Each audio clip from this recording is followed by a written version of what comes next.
Welcome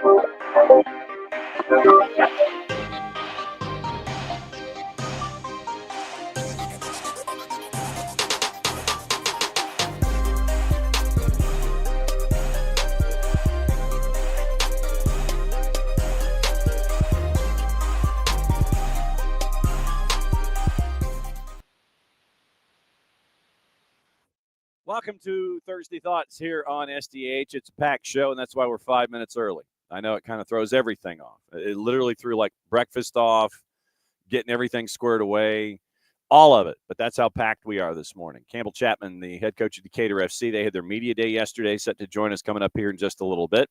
Then at 20 minutes after the hour, it'll be Laurel Thaler for our Oppo research, getting ready for FC Cincinnati and Atlanta United. So Laurel will be either on her way to practice or getting ready to go on her way to practice. Queen City Press, full disclosure, we're members. So that way we keep up with everything going on at FC Cincinnati, and Laurel's the one in charge of that. So we catch up with her getting ready for the matchup this weekend with FC Cincinnati coming to town to take on Atlanta United. Now, after that, then we get to kind of go through and see what it looks like with Open Cup, because at 9:30, you're going to get your matchups and figure out what the round of 8 is going to look like. And so we'll take you through that to wrap up hour number 1. Hour number 2 is our traditional tour of the planet with our buddy Nino Torres from Gold TV. It's probably going to be some Portugal, some Europe, some Libertadores, some South America.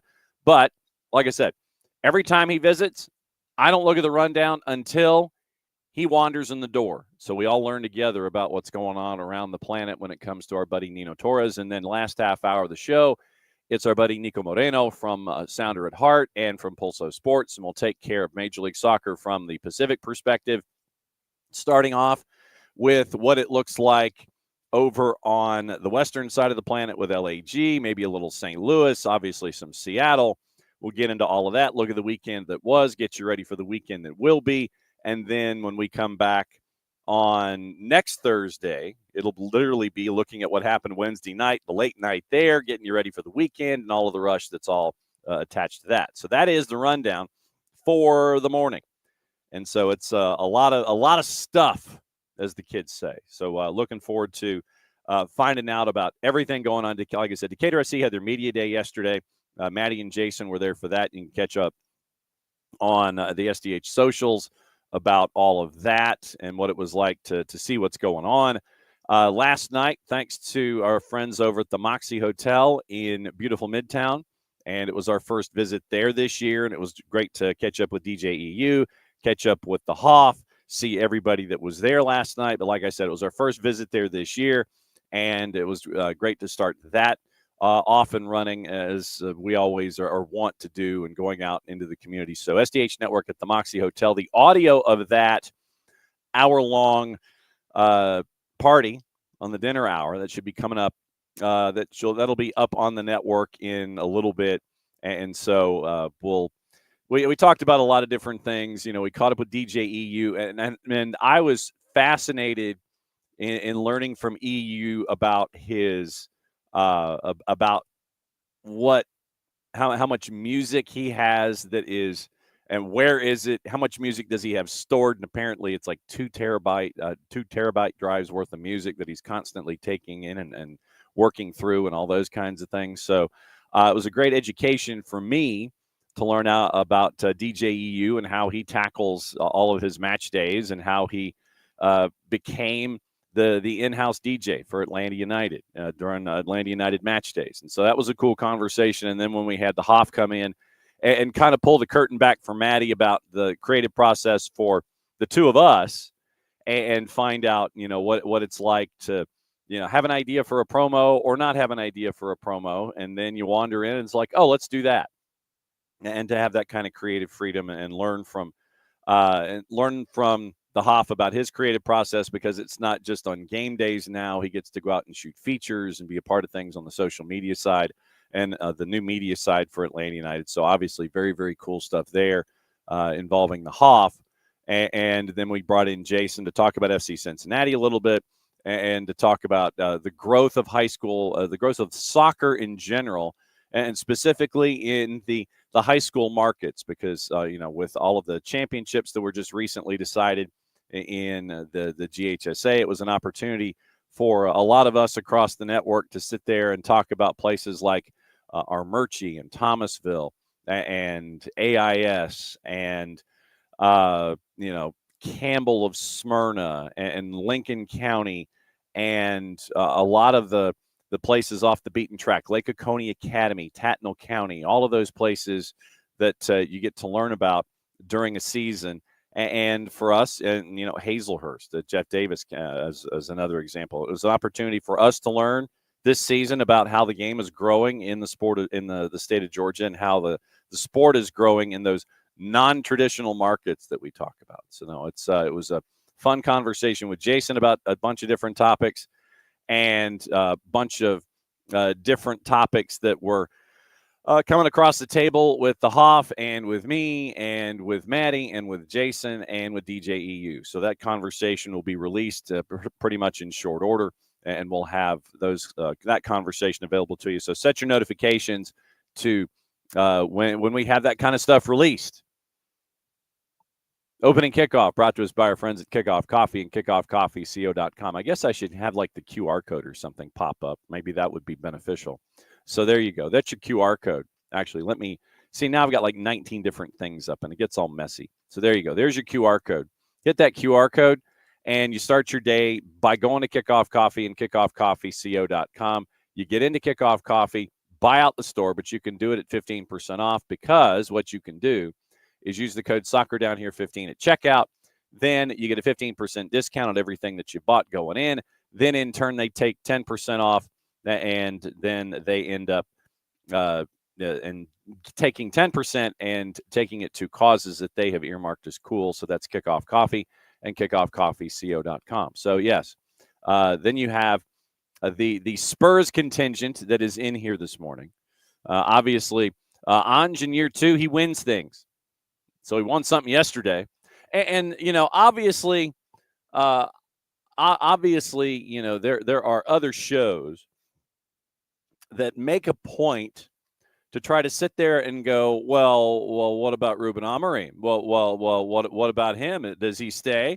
Does he stay? What do they do? What does Manchester United do? Well, I'll tell you. They really can't.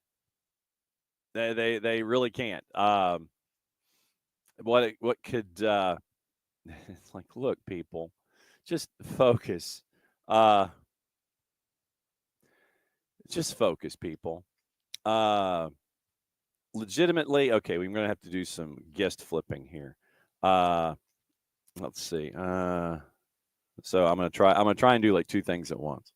Everybody's focused on Ruben Amorim. And look, seriously, look, Sir Jim Ratcliffe, they have they've got their budget, and Ruben Amorim is working within that budget. Ruben Amorim has that budget that he's trying to play with, which ain't a whole lot. They're trying to chase after Mateus Cunha and go, $62.5 million release clause with Wolves. So what you're trying to do with Ruben Amorim is you've already handcuffed him, and people asking, well, since he didn't win Europa League, that was something of a personification. But I mean, look at the situation with Manchester United and calm down, people. Ruben Amorim has only been given so much to work with. And Spurs, I mean, Ange Postecoglou has been ished on so much. And we were talking about it yesterday. And legitimately, and I know that Badger and Katie are wanting to discuss the good side of Spurs. And you two might be the only two that are looking at the good side of Spurs right now because you ended up with a trophy. And the funky thing is, I mean, And this is so Campbell Chapman's going to flip with us, and so Coach Chapman's going to go at 9:40 because he's got like coaching and things he has to do. With Spurs specifically, with so much that Ange has had to work with, and I say that somewhat tongue in cheek, it would not surprise me. And you have to feel incredibly happy for Yeonmin Son, by the way, for getting for winning a trophy, and I believe he is the first ever South Korean national football player to end up with a trophy in a competition. But I would firmly anticipate the impatience of the front office at Spurs to result in the dismissal of Ange Postecoglou. And it is because of their own doing, but you can't convince the front office of that. You cannot convince Daniel Levy that it is because of the front office creating all of these issues that you're not giving Ange Postecoglou the tools to work with, yet he has worked with these tools, and you end up with a trophy by the end of it all. You end up winning Europa League, and you end up working your way in through, and it's frustrating because, when you don't give coaches the resources and they still persevere, then, of course, obviously not succeeding more is obviously the coach's fault. Therefore, the coach has to go. It would not surprise me one bit if they, the post-mortem that you have, at the end of your review process. I mean, we all have the review process where, you go in and they sit there. It's like, needs improvement, plays well with others, like the old conduct, the grades that we got when we were in school, S, N's, and U's and things. Respects material, listens well. Whatever that exit interview is for this year at Spurs for Ange Postecoglou, I firmly anticipate that the front office and the management structure at Spurs will have a conversation with Ange Postecoglou that will continue to be the first personification of the frustration of the fan base at Spurs. And it will be so, you sit there and you're rocking back and forth. It's just like, the individual behind the desk who's in charge of everything, they sit there, the folder's right there. They open the folder, they look at the sheets of paper, and you sit there and whoever the individual is that is in charge of the review, you open the folder and they kind of look at the folder and they kind of take their index finger and they run through the piece, they run through like they're reading with their finger, it's like and they flip to the other side and then they take the right hand and they go or maybe they do crossover. And then they close the folder up. So, how do you think you did this season? Whoever's on the other side of the desk, Ange Postecoglou walks into this large office space, or, it might even be just like a conference room or something like that. And it's like the elongated glass office conference room space that we always talk about and have these nebulous meetings. The position of authority is at one end of the conference room, surrounded by a bunch of other individuals who are just there to kind of make the table look filled. And then Ange walks in. He sits down at the other end, and, it's like a 15-foot-long table. Whoever's at the other end sits there and looks at things and closes the folder. So, Mr. Postecoglou, how do you think you did this past season? And then before Ange would get the answer, the individual at the other end of the table sits there and goes, "We here at Spurs feel that you underachieved with the resources that we gave you." And the other individual at the other end of the table sits there and they go with that litany of things. Well, you didn't do this and you didn't do this, and we gave you this and you didn't do this, and you finished here in the Premier League, and so we're going to be $30 million less in revenue this year than we were last year because of the position we're finishing in this year in the Premier League table, even though, yes, you did win. You did focus on winning a trophy, We understand that. But at the end of the day, Mr. Postacoglu, we feel X, Y, and Z. That's what you stare at. That's what I anticipate going into this glass-walled conference room with like a bunch of suits and a dude at the other end of the table. What do you have, Mr. Postacoglu? What do you have to say about what you did this season? What do you feel like you accomplished this year with all of the resources that we gave you at Spurs?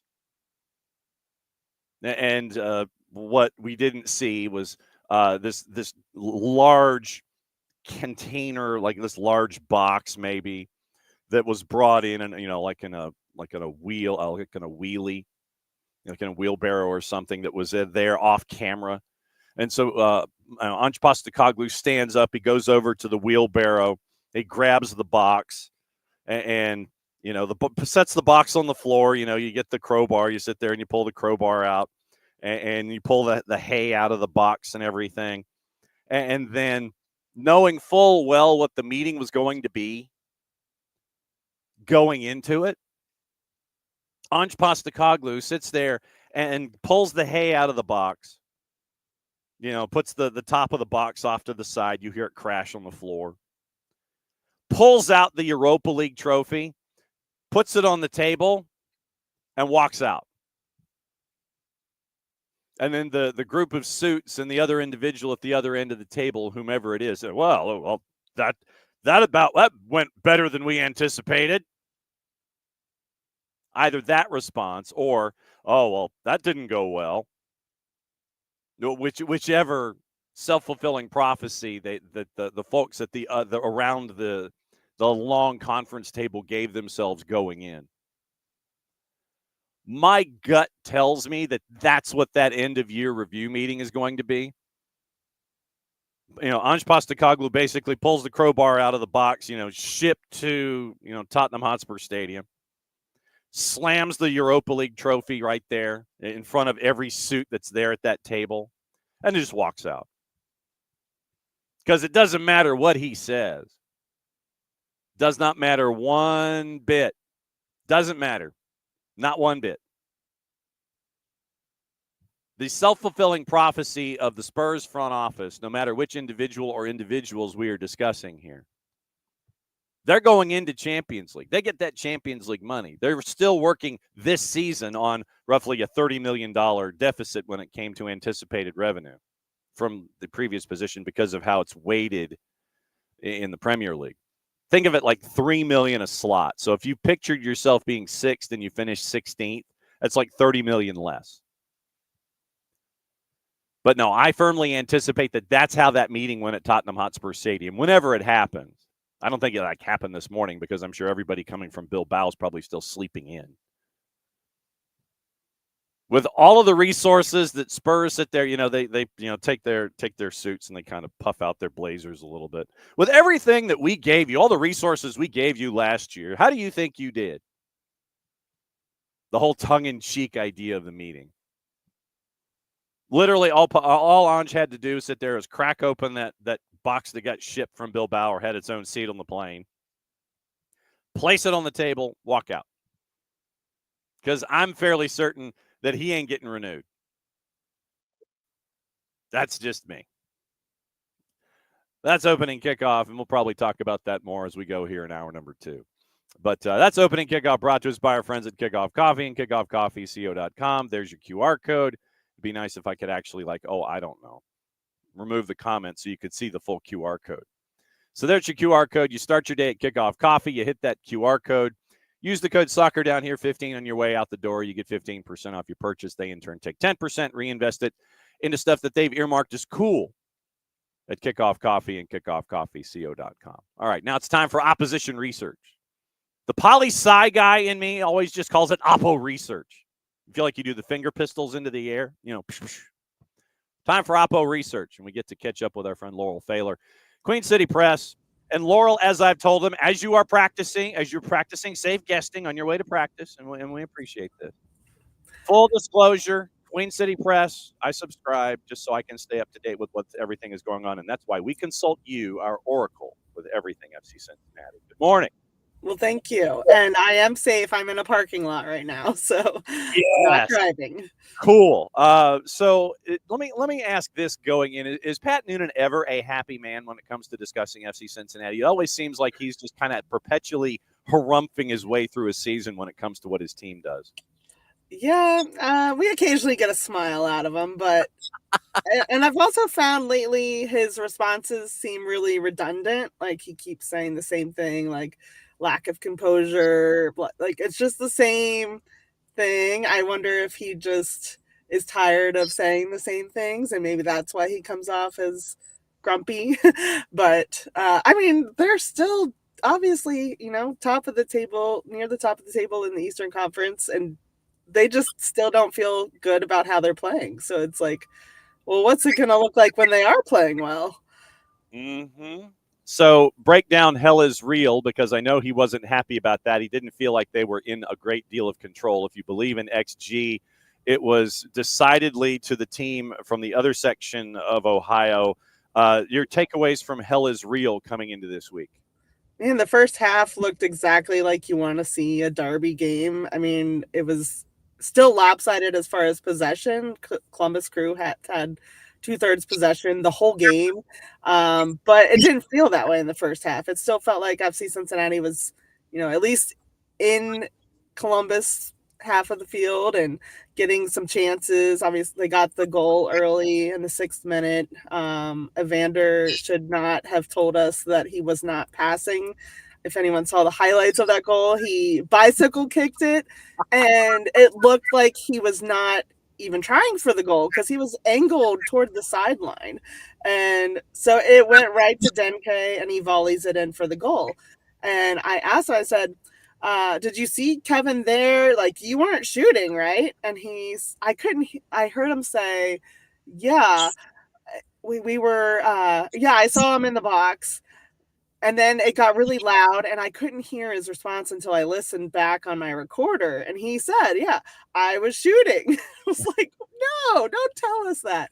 But regardless, after that, it was still, I don't know if they just kind of took the pedal off the gas. When you're on the road in an emotional rivalry game, it was obviously their 3rd game in 8 days. So maybe some fatigue settled in, but second half, they took Obi Wobodo out because he was just coming back from injury, and the game just the midfield disappeared. The passing, even Evander, he passed to the ref at one point. Like, it just did not look good. And so Columbus had the ball and was just drilling it, and FC Cincinnati's attacking third, and yeah, it did not look good the second half. So with all of this, Cincinnati still being at toward the top of the standings in the Eastern Conference, I know this is where their expectation level is.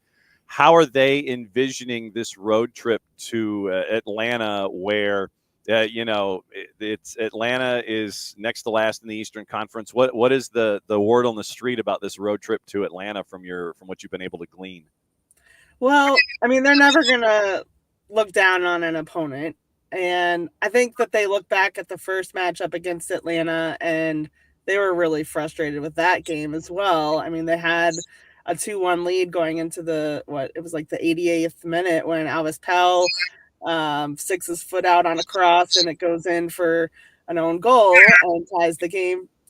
They don't like losing points at home. And so I think that does not sit well. Miles Robinson ended up not playing that game because he was sick last minute. And so right now and that game, both teams were missing tons of players for international duty and injuries and everything. So I think that they're more viewing this as a chance to really see how they stack up against Atlanta, because they just didn't feel like they played their best game the first time around.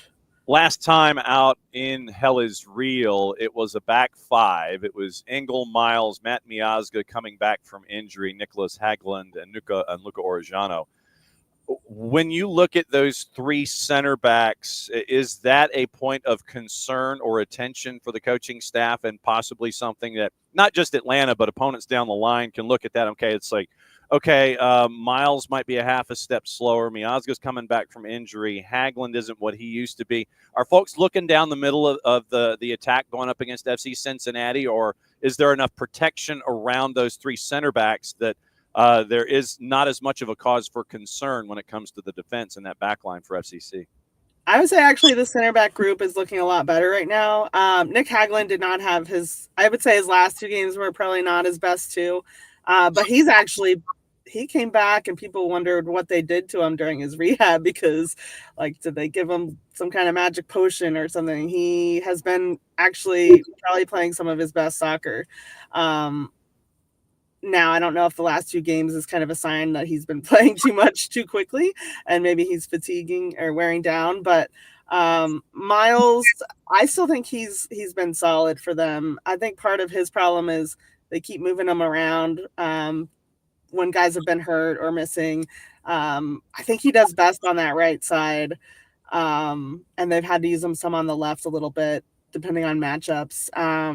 Matt Miazga, I think he's starting to look a little bit more like himself. Like, and hell is real. I don't know if it was just the emotions of a rivalry game. Like, we saw him like going in hard for some tackles. Like, he started looking more comfortable. So, and right now they do have depth. They've got everyone available. So, I think the big thing is with Obi Wobodo being back, he always provides cover for the center backs. So, I think defensively they actually feel pretty good right now.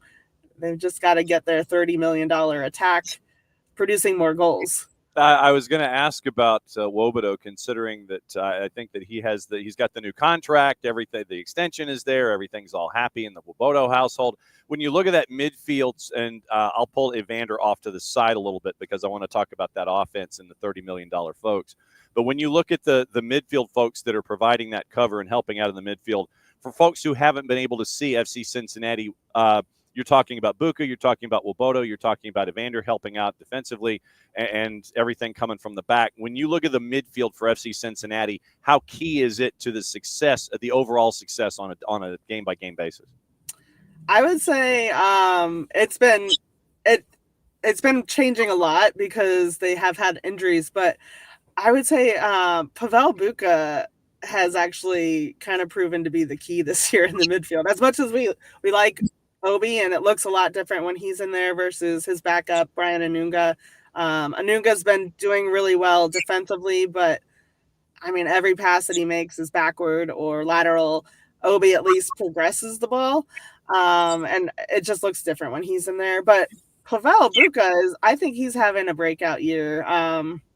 He had a concussion maybe a month ago, and came back and had a couple bad games since then, but I don't think it was anything to do with the concussion. I think it's just that they have been relying a lot on him and just quietly having a breakout season for himself.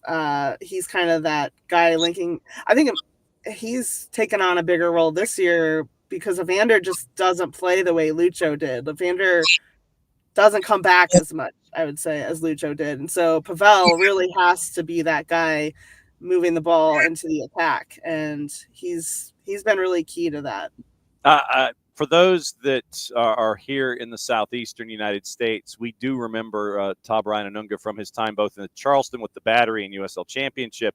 And he's as he's been working his way north when it comes to Major League Soccer, where there are times where, Todd Brian Anunga is that little ball of hate. He seems to be the walking yellow card at times. And much like Matt, you can kind of tune the engine up and have it run a little hot. And he might be in those positions where if he's not passing the ball sideways or backward, he's going to be the guy that's going to go in almost too physically for a tackle, and that you can kind of push his buttons a little bit. So I understand what you're saying there, where Buka seems to be the more desired of the two when it comes to comparing Buka and Todd Brian Anunga. So when you look at Pavel's game, obviously everything that he brings to the table is key. Who else are you looking at? Who else is in your spot shadow for the success in the overall for FC Cincinnati on a game day from defensive storylines before we get to talking about this offense? I would say probably Lucas Engel, their left wing back. He is their first left wing back in a while that actually plays defense. They've traditionally, well, since Alvaro Barrial, basically in, I guess, 2022, they moved him back to, he was a winger, and they turned him into a left wing back. And then they kind of did the same with Luca Orellana. When he came last year, he was their left wing back. And he ended up switching to the right, moving kind of all over, and it was Yamil Assad. But it's all been attackers that don't really play defense. And so Lucas Engel, he's on loan from Middlesbrough, and he is actually a really good defender. I think he's been quietly pretty key on that left side. And now they just need to get, like, early in the season, he was bringing a lot to the attack too, showing that he could cross the ball in and give them kind of something they didn't really cross the ball much in the past. That was kind of, they had it coming from the center backs, but not those wing backs. And he's been a little inconsistent in that. Maybe seems like he's getting a little bit of that back. But early in the season, it looked really good. So he's just got to find that consistency. But I think defensively, he's been helping out a lot in that regard. Laurel Failer, Queen City Press, dropping by for our opposition research segment as we get ready for Atlanta United and FCC coming up this weekend. All right, let's talk offense, because I know that a lot of folks like to sit there and say, I want to talk about what's going on to put the ball in the back of the net. When you look at what Kevin Denke has been able to do, Sergi Santos and Evander, when you look at those three, what stands out for someone who hasn't had the chance to see them outside of that one matchup at TQL that was the 2-2 draw? What has stood out with those three this year? Well, Sergio Santos is the guy that you didn't really expect to be starting much, and he's been having to play a pretty significant role. Luca Orellana started out playing in that front three with Denke and Evander, and now they've got Orellana playing more as a wingback. So the attack is still kind of evolving. Obviously, Evander and Denke, they've been scoring goals. I would say I've been telling everyone kind of at the beginning of the year, it was a lot of Kevin Denke doing his thing, Evander doing his thing, but you weren't really seeing them work off each other. It was kind of just them having really great moments on their own. Obviously having help from teammates, but you didn't see them like connecting a lot. And so now you're starting to see them, which I wish that, it would even be a better storyline if Evander didn't say, I was shooting that bicycle kick instead of passing it, because that started to be the storyline after the game. Everyone's like even I said, wow, beginning of the year, there's no way Evander makes that pass to Denke. He's shooting that. And so I turned out to be, that's still he was shooting. But now, but they are still, I think they are, aside from that, like they are kind of finding each other a little bit more. And it's just taking some time for them to actually gel together. And then, they're just trying to figure out that other forward spot, because it does seem now like they like Orellana as a wingback. They also have Dado Valenzuela. He's a young, he's maybe 20. I can't remember how old he is. Yeah. But I feel like he's been around forever, but not. He's actually having a really good year. He and Evander actually have a pretty good connection. So I actually would not be surprised to see Dado maybe playing up top with Denke on Sunday, especially since he didn't play at all in Hell Israel. He played a lot of minutes at Toronto on last Wednesday. So, but he's looked pretty good.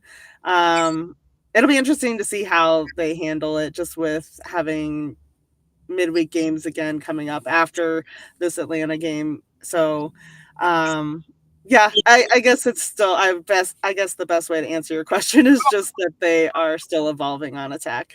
Yeah, we got the chance to see Valenzuela since I want to say it was almost like he was a 12-year-old. With all the time that we spend with Atlanta United 2 and seeing FC Cincinnati 2, we feel like we've seen Valenzuela forever, and he has been one of those imposing physical presences in MLS Next Pro or what have you for FC Cincinnati 2. So we've had our fill with Dado Valenzuela. Trust me, we know what he can bring to the table. Two other names I wanted to break down with you offensively, a Yuya Kubo update, and then the signing of Kai Kamara, which I thought was really interesting. Bring in, Kai to go a spot starter. You need that fifth guy to give you 5 innings and maybe give up a run or something before you go to the bullpen. What's Yuya Kubo update, please, and then the signing of Kai Kamara. I don't know what's going on with Kubo. He was not in training yesterday. He's been back a few games now from his hamstring injury. I thought he came out of Saturday's game okay, but maybe it's just an extra recovery day because sometimes when you have guys coming back from injury and they start playing their minutes, they just need an extra day. So I guess I'll find out today if he's back. But I would say he's still trying to find his rhythm regardless. Like he just hasn't looked the same. I don't know. I tried to ask him if he had any regrets because he was one of the players that didn't show up for preseason. He got there the last week, like a few days before the last preseason game, and then jumped right in. Like he had been working on his own, so he was in shape, but he jumped right in. And I just kind of wonder, not having that, full base with his team in preseason, if that kind of impacted him. But he said he didn't think it did. We'll see. But he's not quite where he was last year, I would say. And then Kai Kamara, I love that addition. Like just from a media standpoint, he seems great. He's very honest about, like he said, he wants to play till he's 45. So he knows he's not going to be starting every game. He'll kind of be that guy that comes in late and gives them an aerial threat that they didn't really have, which, going back to them trying to cross the ball more, they need a guy like Kai to finish those off. So I think that he's proven he can still score in this league. He's been doing it forever, and I think he's going to be a fun addition. One other name that I wanted to discuss kind of briefly here was DeAndre Yedlin. Wanted to see the update there. Obviously didn't get the start in Hell is Real. You mentioned Orellana at right back, Lucas Engel at left back, with the 3 center backs there. What's up with DeAndre Yedlin these days? Yeah, I mean, he's still going to rotate in, I think, especially when they have all these games coming up. I don't think he's lost his starting job. They're just trying to figure out.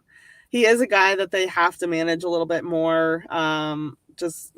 He can't play 90 minutes all the time anymore. And so if they can rotate him and Luca Orellana feels more comfortable in that right wing back spot, I don't know. We could still see him moving back to forward or as a second attacking midfielder alongside Evander, because they still love DeAndre. Like he still provides a lot to the team. He's a good leader. He's kind of a calming presence for them. Still, I think he's still solid defensively for them, which Orellana doesn't play much defense. So if they feel like they need that defender, they'll still go to DeAndre and figure out. I guess it's a good problem to have, just trying to figure out where to put all these pieces. And he can play center back if they need him. I don't really like him back there. He gets picked on, I think, because he's not tall. Like they like their center back. So, he'll still be in the picture. I don't know if he's starting Sunday or what it'll look like between him and Orellana moving forward, but I do expect him still getting opportunities. All right, cut the promo for folks that need to know everything they need to know about what you're doing up there in Cincinnati as we keep up to date with everything going on in Cincinnati. Tell everybody about what you're doing these days. Yeah, I'm on Patreon, so content creator platform that I use for my subscriptions. And there are free trials if any Atlanta fans just want to kind of check more on the competition. You can just sign up for a free trial at patreon.com/Queen City Press. I'm on Twitter, Blue Sky. I still call it Twitter. I don't like calling it X. Right there with you. Yeah, I'm on Blue Sky. I'm on Threads, but I don't use it much. So yeah, feel free to reach out anytime. Yeah, right there with you on all of the above. As always, Laurel, great to catch up with you about everything going on up there at FC Cincinnati. And obviously with what's going on this weekend, we felt like we need to reach out. So go to practice, gather more intel, and we will continue to read as we get ready for Sunday Night Soccer. As always, great to see you, and don't be a stranger. Come back anytime. Thank you. Always happy to join you. All right, that's Laurel Failer. And so Laurel's going to practice. All right, and so now we do the hot tag. Decatur FC had their media day yesterday.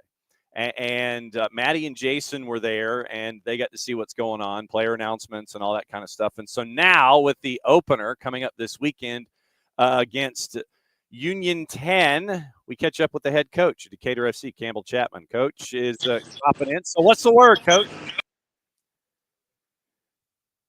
Oh!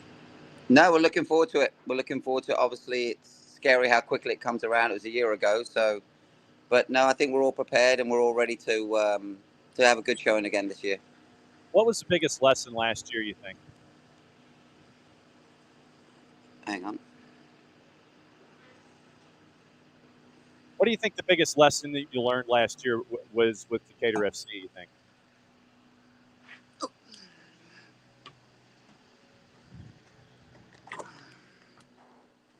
You already done? There we go. It's froze. Campbell, really quick. The beauty of live TV. Coach, you got your ears on. Coach, can you hear me? Campbell Chapman, the head coach of Decatur FC, just navigating, trying to find trying to catch up with us. I think he's in his backyard now. It might be his backyard. So, Coach, can you hear me? I can hear you. Let's see if we can try it again. So we'll see what's up with Coach Campbell Chapman as he gets ready. So let's find out what's going on here. Let's see if he can see what's going on. And there we go. Where are you? I don't know what happened there, mate. It's all. I don't either. It's all good. Biggest lesson that you think you learned last year with Decatur FC on the field and off the field would have been what? I don't really know. There was a lot of good things. I can't really think of anything we would have done. I mean, like any coach, I would have liked a little more time preparation-wise before we start the season. But at the end of the day, I think we were ready when the season started. I don't know, really, to be honest. I think we did everything right. And obviously, a lot of the time with the way we do things, you're sort of at the beck and call of the players that are available for the games. So maybe have a larger roster. I think if I could have done it a little bit differently. When you're piecing something like this together and it is the sprint that it is, how much of a challenge is it to piece together this roster that you feel has to pretty much be ready to go and have some kind of harmony from absolute zero? That's the toughest thing, because you really are hoping that players who commit to you in January and February are still going to be available in May, because obviously their schedules change. Summer classes can throw you off. With the college kids, you're always dependent on their schedule, hoping to fit with your schedule. So that's the most important thing, really, is hoping that they're going to all be available when the season starts. Campbell Chapman, the head coach of Decatur FC, hanging out with us as they get ready for their season opener tomorrow at Decatur High School, going up against Union 10, coming all the way up from Mobile to see what life is like in front of 2,000 to 2,500 folks. When you look at the response from the fan base and from the city of Decatur and all of that area, what was it like to see the area just pretty much embrace the club from the absolute beginning? I think that's the one thing that was probably, when I say unique, but it is very different for most of the WPSL clubs we play for, that we do have a true fan base of the local community who bought into and supported the team. It's really the city was fantastic early in embracing what we're trying to do, and then with the staff, with Joel and the guys and Gareth supporting the city and reversing both things with the square and bringing people in.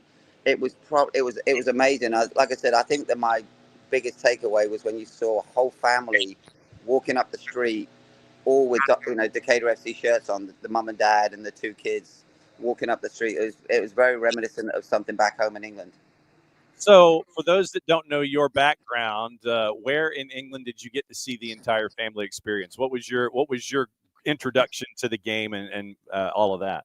So I was a professional footballer in Europe for about 11 years before coming over to here. So, I played for Wolves, and so obviously going to the games as a player, and you see the fans, on the streets before the game, in the streets. You see that's part of the culture, and I think it's sort of passed down. The dad supports the team, and then the son supports the team, or the daughter supports the team, and their family supports it. And I really feel there's that sense of community here where this is their club. It's Decatur FC. It's their club. When you look at the roster this year, for someone who hasn't had the chance to see how it's come together, who are some of the names that folks will gravitate toward here in the 25 season?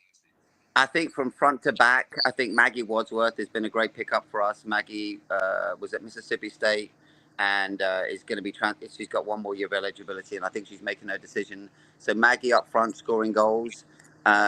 We will have Nikki. I'm just trying to think else we've got. Sydney Thibodeau from Auburn, who's an attacking mid, will be good. And then at the back, we've still got Jasmine Ferguson and Najiri Butts and Micah Bryant, a strong athletic players. We've got a new goalkeeper. Nikki from Georgia is going to be playing for us. We lost Jada. She's playing somewhere else this summer. And I think, there's still the Carly Borgel, my daughter Emma, midfield players that are always, on the ball and looking to keep it. We'll always want the people will be excited to see them. For you, when you look at the universities that are being represented here, it's not just the big SEC schools. Georgia Southern is represented. The University of North Georgia is a part of this roster. A lot of different locations and ties to the high school game here in the state of Georgia. What's it been like for you to see that it's not just the big schools that are represented, but all of those different pockets that you may not necessarily think of? Oh, soccer exists there, but it exists there, and it exists very, very well. What's it like to see the large towns and the soccer towns and the university towns come together like this? Well, it's interesting you say that because as my my job at GSA, I coach the girls' side, I run the ECNL program, and we work every day with helping players through the process of making their decisions on where they're going to play in school, and it really boils down to now, honestly, with the way the transfer portal is and the movement of players, that the level of school or soccer or the size of the school is now becoming less important to the girls. It's more about the soccer experience and playing. And so when we pick up these girls in the summer, I'm looking for girls that have been playing a lot of minutes for whatever respective school they're playing for, and more importantly, are playing with a lot of confidence because it's such a short season. They've got to be able to come in straight away and play, and more importantly, being able to play at home in front of a big crowd and not fear being in possession, not fear making mistakes. So where they come from, it's really not as important as what they're going to do when they get to us. Campbell Chapman, the head coach at Decatur FC, getting ready for the home opener in the 2025 WPSL season. When you look at the WPSL and your conference that you are in and the rivalries that are going to be in there, what are you anticipating? Are you anticipating another knockdown, drag-out year in conference in the WPSL? Yeah, I think with the team probably that everybody wants to beat. Obviously especially when we play at home, it's going to be a cup final for those teams coming in. Obviously not what they're used to playing in front of. We don't play in front of big crowds away from home, so I think it's going to be. I feel like every game's going to be a cup final. It's teams are local. A lot of the players know each other. There's going to be some friendly rivalry on the pitch. So I think every game will be a tight game. I don't expect anything like last year when we had some early season games where we were winning comfortably by playing against teams that weren't prepared for us. I think every single team will be prepared for us this year. So this upcoming weekend when Union 10 comes to town, what are you looking for from the club in this first home match? I think this is going to be we'll treat it very, seriously as a proper game, but I really am looking to give some players some experience to play in front of the home crowd. We'll play what we would feel would be our starting lineup at some point during the game, but it's really to give as many players the opportunity as possible to play. And in a perfect world, for you offensively and defensively, stylistically, what can folks see and what can they anticipate from you when it comes to what Decatur FC is going to look like out there on the pitch? Yeah, I thought last year we played some really good football. I thought last year we were a good team to watch. I know the fans enjoyed watching it. So it's going to be much of the same. We're going to try and possess the ball in the middle third. We're going to try to get the ball into wide areas, get crosses in. We've got girls who are comfortable in the box, heading balls, attacking. At the back, we'll be steady and we'll try and play it through the lines and get the balls into our central midfield players so that they'll expect us to be in possession, I would hope, and sort of dictating how the game's played and then looking to score goals. I mean, we're going to attack. No, nothing wrong with attack, especially. No, I got no problem winning 5-4. Bottom line is you get the win, and that's all that matters. That's all that matters. Yep. Tomorrow night, Decatur High School, Decatur FC, Union 10 FC, 7 o'clock. Get your tickets. Get there early. Go to O'Sullivan's. Get the BLT because that's 9 different meals that you can have. That is my weakness. When I go to O'Sullivan's, literally I get the BLT and I'm like, I'm done for the day. It is that. So you don't drink. So you don't drink any Guinness. No, I defer that to others. I am the designated driver for everybody. So I legitimately defer to everyone else. They can enjoy it. I'll make sure that everybody gets from point A to point B in one piece. That's good. You can always hang out with me then. Attaboy. So we will see you tomorrow. Our Drew Dickinson play-by-play. I'll be sitting in the booth making all kinds of noise with him as well. As always, Coach, don't be a stranger. We're going to look at seeing what's going on with Decatur FC. Thanks for dropping by. Anytime. Cheers. There we go. Campbell Chapman, the head coach at Decatur FC. And so they're getting ready for their season opener. Once again, Decatur FC at Decatur High School against Union 10 FC. That is at 7 o'clock tomorrow night. And Drew Dickinson and I will have the call for you. So as you go to the WPSL and Decatur FC and how the WPSL outputs all of their matches, you'll be able to catch up with Drew and myself calling the game, Decatur FC, Union 10 FC. And so that's going to be it's going to be the fun part of the WPSL season. We're going to try and catch up with our friends at all of the other teams that are in this particular conference because it is going to be a heavy duty slugfest. We caught up with Marin Butler the other day here on the network to find out what's going on with Chattanooga. We've also reached out to UFA and AFC, and like I said, we'll catch up with Impact next week. And I think Impact has.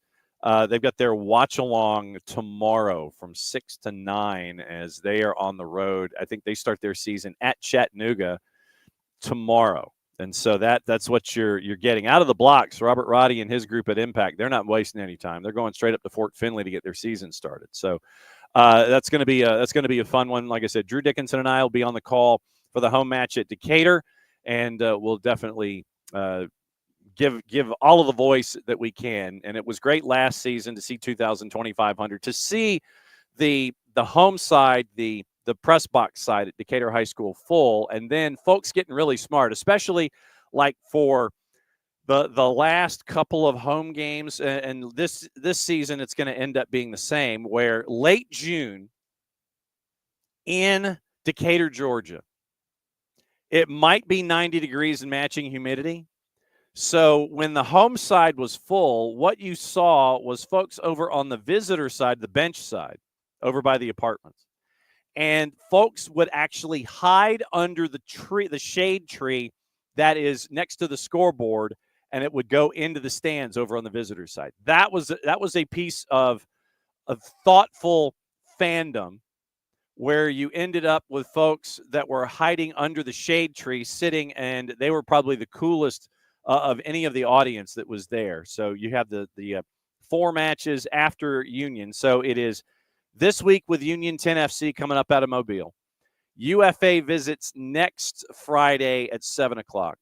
Then June 6th, AFU comes to town. That's also at 7 o'clock. And then it's 2 weeks off with road tripping. And then June 20, the big matchup against Georgia Impact, and then on the 27th against Chattanooga FC. So Friday nights at Decatur High School in the WPSL season. So Union 10 FC this week.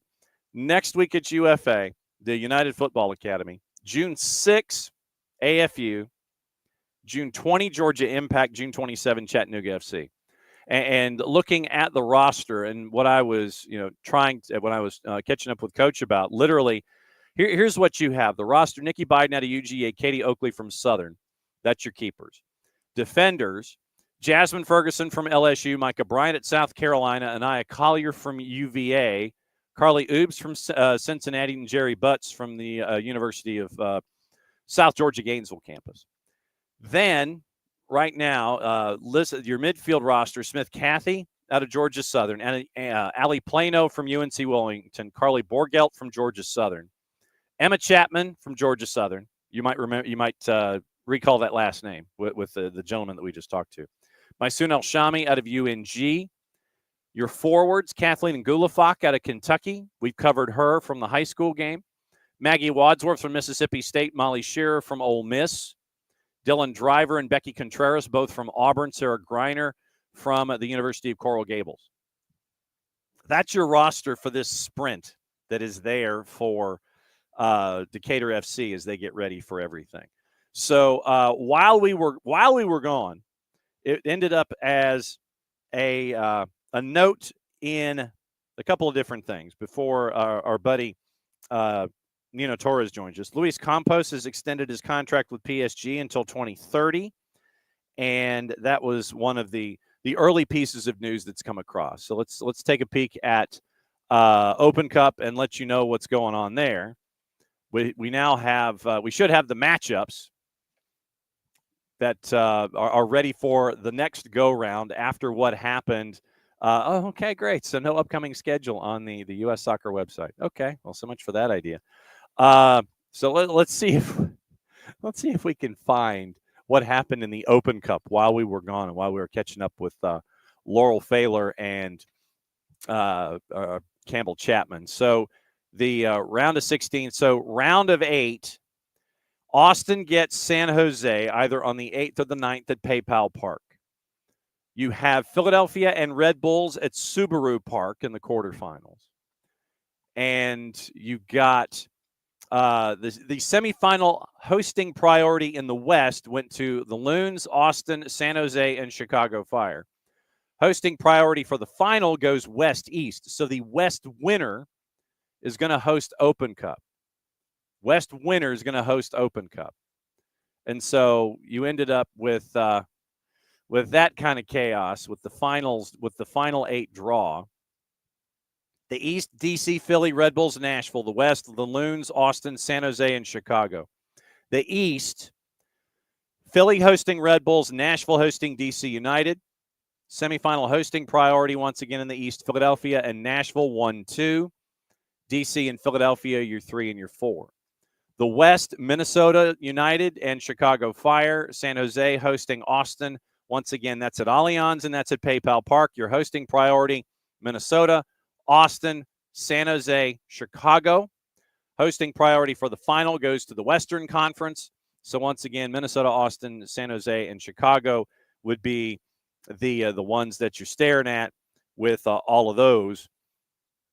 So that's your rundown for the Open Cup. That's your rundown. Red Bulls at Philly, DC at Nashville, Chicago at Allianz, Austin at PayPal Park, July 8 or July 9. That is yet to be determined. So we'll see. We'll see what that looks like with all of those. Coming up, obviously, next couple of minutes, it's going to be our buddy Nino Torres from Gold TV, and then it's going to be our rundown of everything going on in MLS and any place else with our buddy Nico Moreno from Pulso Sports and Sounder at Heart. So we'll say hi to everybody. Yeah, Catalucci, yes. Metal seats in the middle of summer. Bring cushions or bring towels, one of the two. So morning Catalucci, morning Lokeville, morning Badger, morning David, morning Katie Weaver.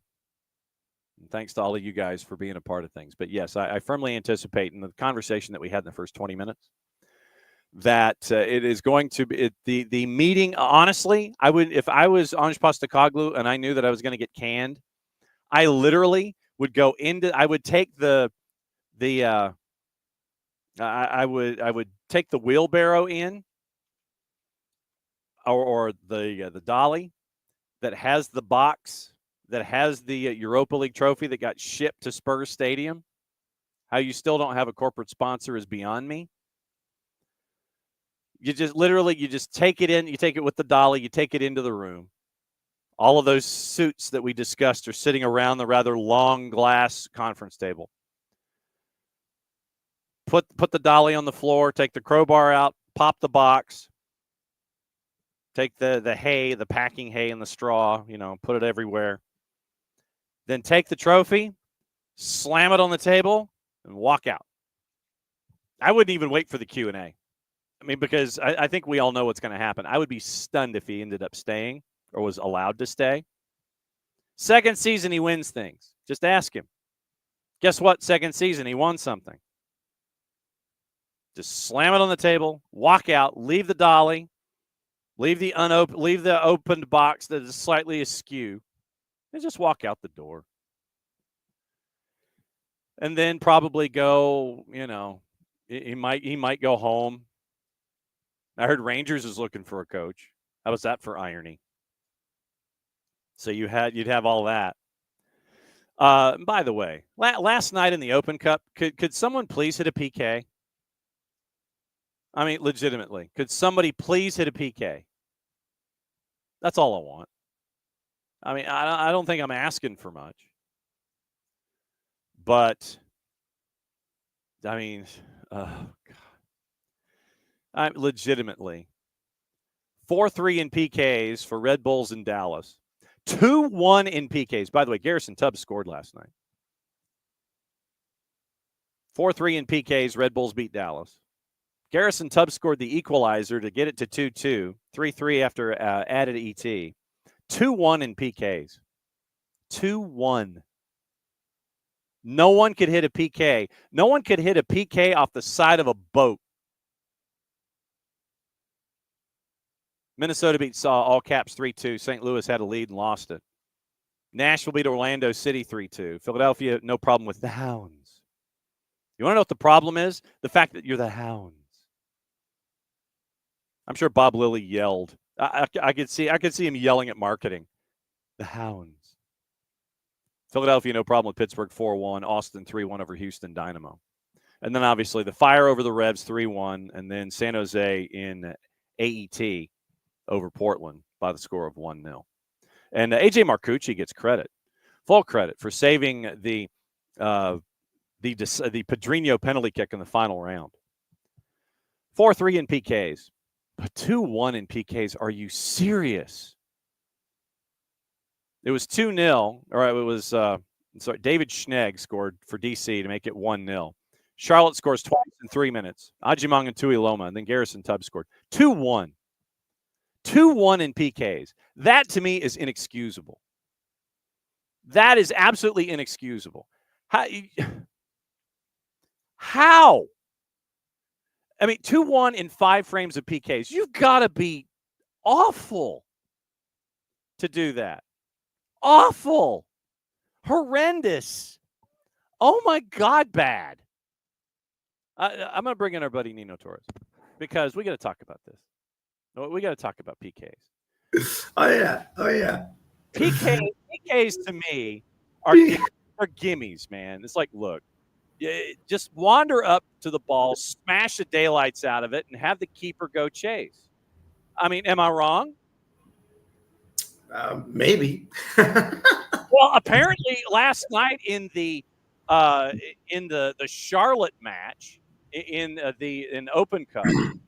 DC and Charlotte. Okay, so DC and Charlotte, they go to 90 minutes, it's 2-2. 120 minutes, it's 3-3. So you go to PKs in Open Cup. And so in PKs, literally, of the 10 shooters in PKs, you want to know how many of them converted? 2. 3. 3 out of 10 converted. How does this happen?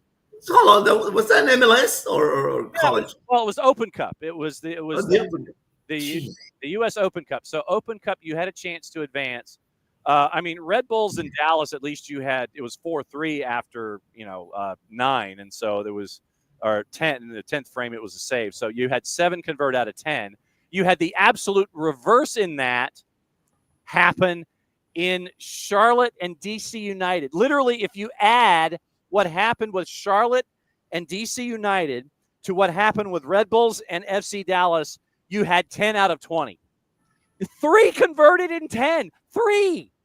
How does this happen? 3 out of 10.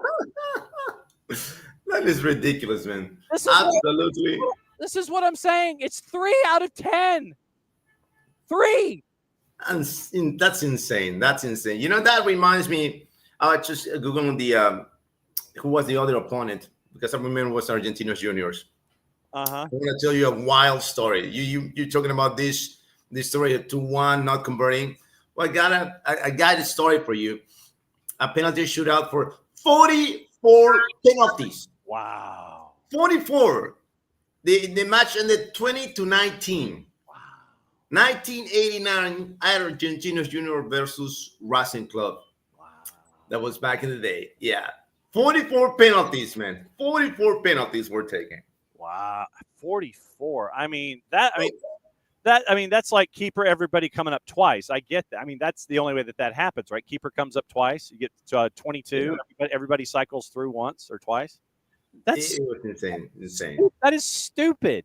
How do you everybody make? At least everybody's making it that one where, I guess what happened right after, after that match, because they draw the penalties because they wanted to avoid, we don't want draws here. We don't want draws in the tournament. So they got the penalties. So after that, the next year, we're going back to regular points, brother. We're going back to, it was back in the day, it was 2 points for victory and 1 for a draw. Before everybody turned into the 3-point victory in 92, I think it was 92, 93, I think it was that year. Oh, God. But no, it's like we were going over Open Cup, and we're down to the final 8 in Open Cup. But, just last night that you had a penalty kick shootout go 2-1 in 10. Literally 5 frames each, 5 shooters each, only 3 convert. You're banned from doing penalties ever again. You're not. You're not taking, no, not you. Not you. Both of these teams are banned if it gets to penalties in any situation in the Open Cup in the future involving Charlotte FC or DC United. You instantly lose because you're so bad at kicking penalties. Maybe you can go back to the 90s when you took the penalty shot. You got to take it like the hockey style that they got in the MLS. Remember that? See, now that's what you need to do. You need to go back to the old 25 or 35-yard sprint where you've got to get rid of it in 5 seconds. That to me, I would love for that to happen. Go back to the old sprint where you're having to race in and try to get it past the keeper before the clock hits 0. That to me would work. I would approve of that. That's what I would get into. I legitimately would enjoy that. So. Now that we have espoused the virtues of anything and everything, he's still mad, Johnny. Man. Yes, I'm still mad. It's a gimme, dude. It's an absolute gimme. So you're properly getting caffeinated. All right. So what you have done? You've sent the list. I've yet to see the list until I've opened this document. So here we go. So topic number 1. Sporting Becampeao, the night last dance, and Pote the Great. Please explain, sir. The Night King last dance. That's Victor Gyökeres potentially play his last game of the season and last game as a Sportingista in the tournament, racking up 87 goals in 101 appearances. 87 goals in 101 appearances for Sporting. Absolutely massive, Victor Gyökeres. But I mentioned these 2 names. Okay, it's Pochi, it's Pedro Gonzalez Pochi, and Victor Gyökeres, because if Pochi wouldn't got injured, Sporting would have won this tournament with 3 games on hand. Oh, wow. No doubt about it. But the guy was injured for like half of the season. And when he came back with 5 games left on the schedule, I was like, right, this guy came back in the right time, and he's gonna make it happen for Sporting. Mm-hmm. The first couple of games he played only 20 minutes, 30 minutes, but in the last 3, he was on fire, an absolute fire. And he proved one more time how crucial Pochi is for Sporting. They're talking about it's going to be a massive offseason in Portugal, Johnny. It's going to be absolutely massive because Porto had to go into the market with, I don't know, they're going to get money, they're going to get a loan, they're going to get something, they're going to sell their souls to, I don't know what they're going to get, but they're going to need to get money in order to revamp this roster that is a lightweight. It's lightweight. Porto has a lightweight roster. And Sporting will fight against all the bettors all the suitors for Victor Gyökeres already talking about the Arsenal, talking about Atletico Madrid, talking about all the big dogs coming in for Victor Gyökeres. But there is a plan for Victor to keep Victor in Sporting to win the repeat. All right, so it's not the plan hasn't. I got this insight from a guy who knows Sporting from the inside, and he told me that there is a plan to make all efforts possible to keep Victor in Sporting. If they keep the Night King, they will win the repeat. I have no question about it. No doubts that they will win it. But you know, when somebody comes in and it puts 200 million on the table, yeah, I don't know. I don't know. They don't know how to put 200. I don't know the Qataris, the Saudis, or these guys that they can buy. I don't know whatever they want, but apparently not, because Di Maria got an offer to go to Saudi Arabia. He rejected it, and he stayed in Benfica because he wanted to play for Benfica. But they put an insane number. He got the offer, right? He got a brutal offer, and he said no. And then he talked to his wife. Why don't you do it? Okay, asked him for this X amount of money, which is double the offer that they got, right? Just ask him if they want to see what they say, and they say yes to the astronomical number. Di Maria never disclosed the actual number. But he said there was an astronomical number he never seen in his life. Never seen that many zeros in one offer. But he said no. He said no, I'm staying in Benfica. But now Di Maria also said that he's gonna retire from Benfica. He's not gonna play for Liga Portugal in Benfica anymore. So we'll see where he goes. Maybe Leo is calling Miami. I don't know. We'll see. Oh, I'm thinking, because you've got the extraordinary window coming up in a couple of weeks where you can do things if you're engaged in the Club World Cup. Before and I know that Manchester United want, or Amorim. Let me rephrase. Victor Amorim wants Gyökeres, but they're also chasing after Mateus Cunha with a £62.5 million release clause. And Manchester United's going to have to sell before they can buy, and so that's why if it's going to be anybody in the Premier League, I don't think that Manchester United is going to be that number one play just because of the financial situation that they're in. But who is going to sell? That's the question. Who they're selling? I don't know, but I don't think they're going to put 100 mil. That's the number that is. I don't think he's going to go for anything less than that. Even though when he is going to turn 27 this year.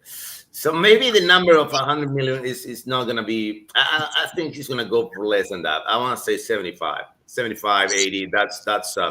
That's a number because of his age. Because if he was 23, yeah, we're talking about 150. Mm-hmm. If all he right. was 23, we're talking about 150.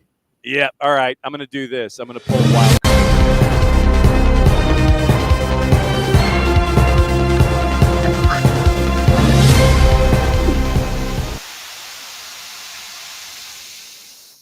All right. News out of Real Madrid. Luka Modric confirms he's leaving at the end of the season. Quote, "The time has come, the moment I never wanted to come, but that's football, and in life everything has a beginning and an end. On Saturday, I will play my last match at the Santiago Bernabeu. Playing for Real Madrid changed my life as a football player and as a person. I'm proud to have been a part of one of the most successful eras of the best club in history." End quote. Luka Modric out the door at Real Madrid. It's about time, Luka. About time. This is he's a superb player, man. Just a superb player. He's one of the smartest players that I've seen play. I don't want to say in the history of the game, but that I've seen play.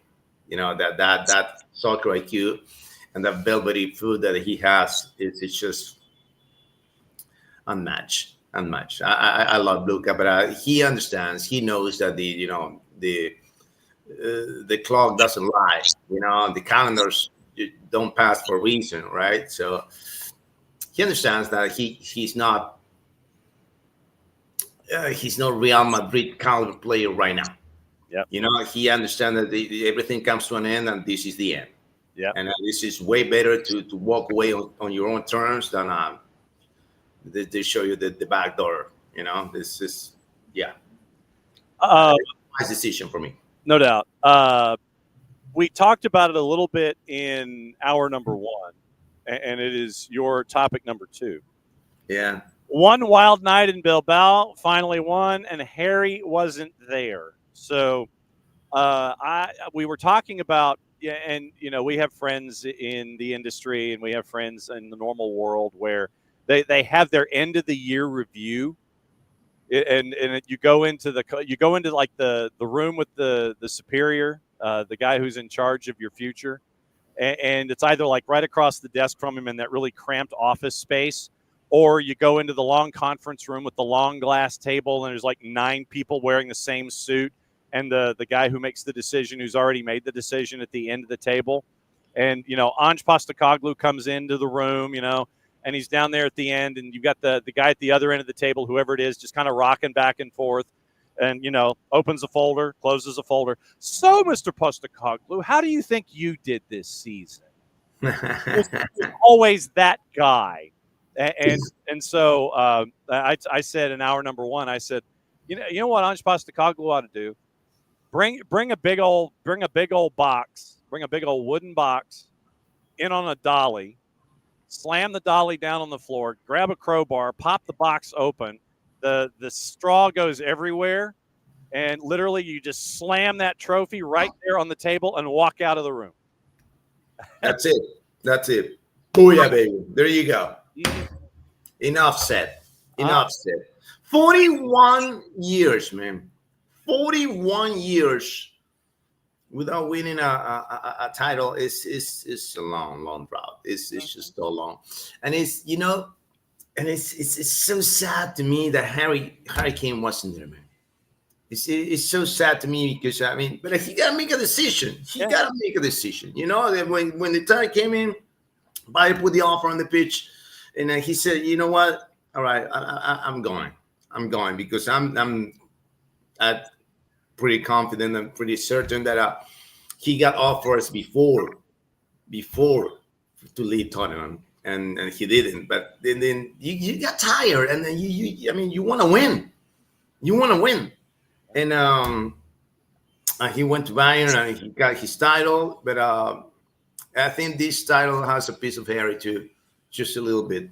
I want to say just a little bit. Probably. Heung-min Son give him a call or something. I'm telling you, it's not like he deserves this, right? But he's part of it in a way. Even when he's away, he's part of it, and that's why I put it like that, put it like Harry. But insane credit to Heung-min Son.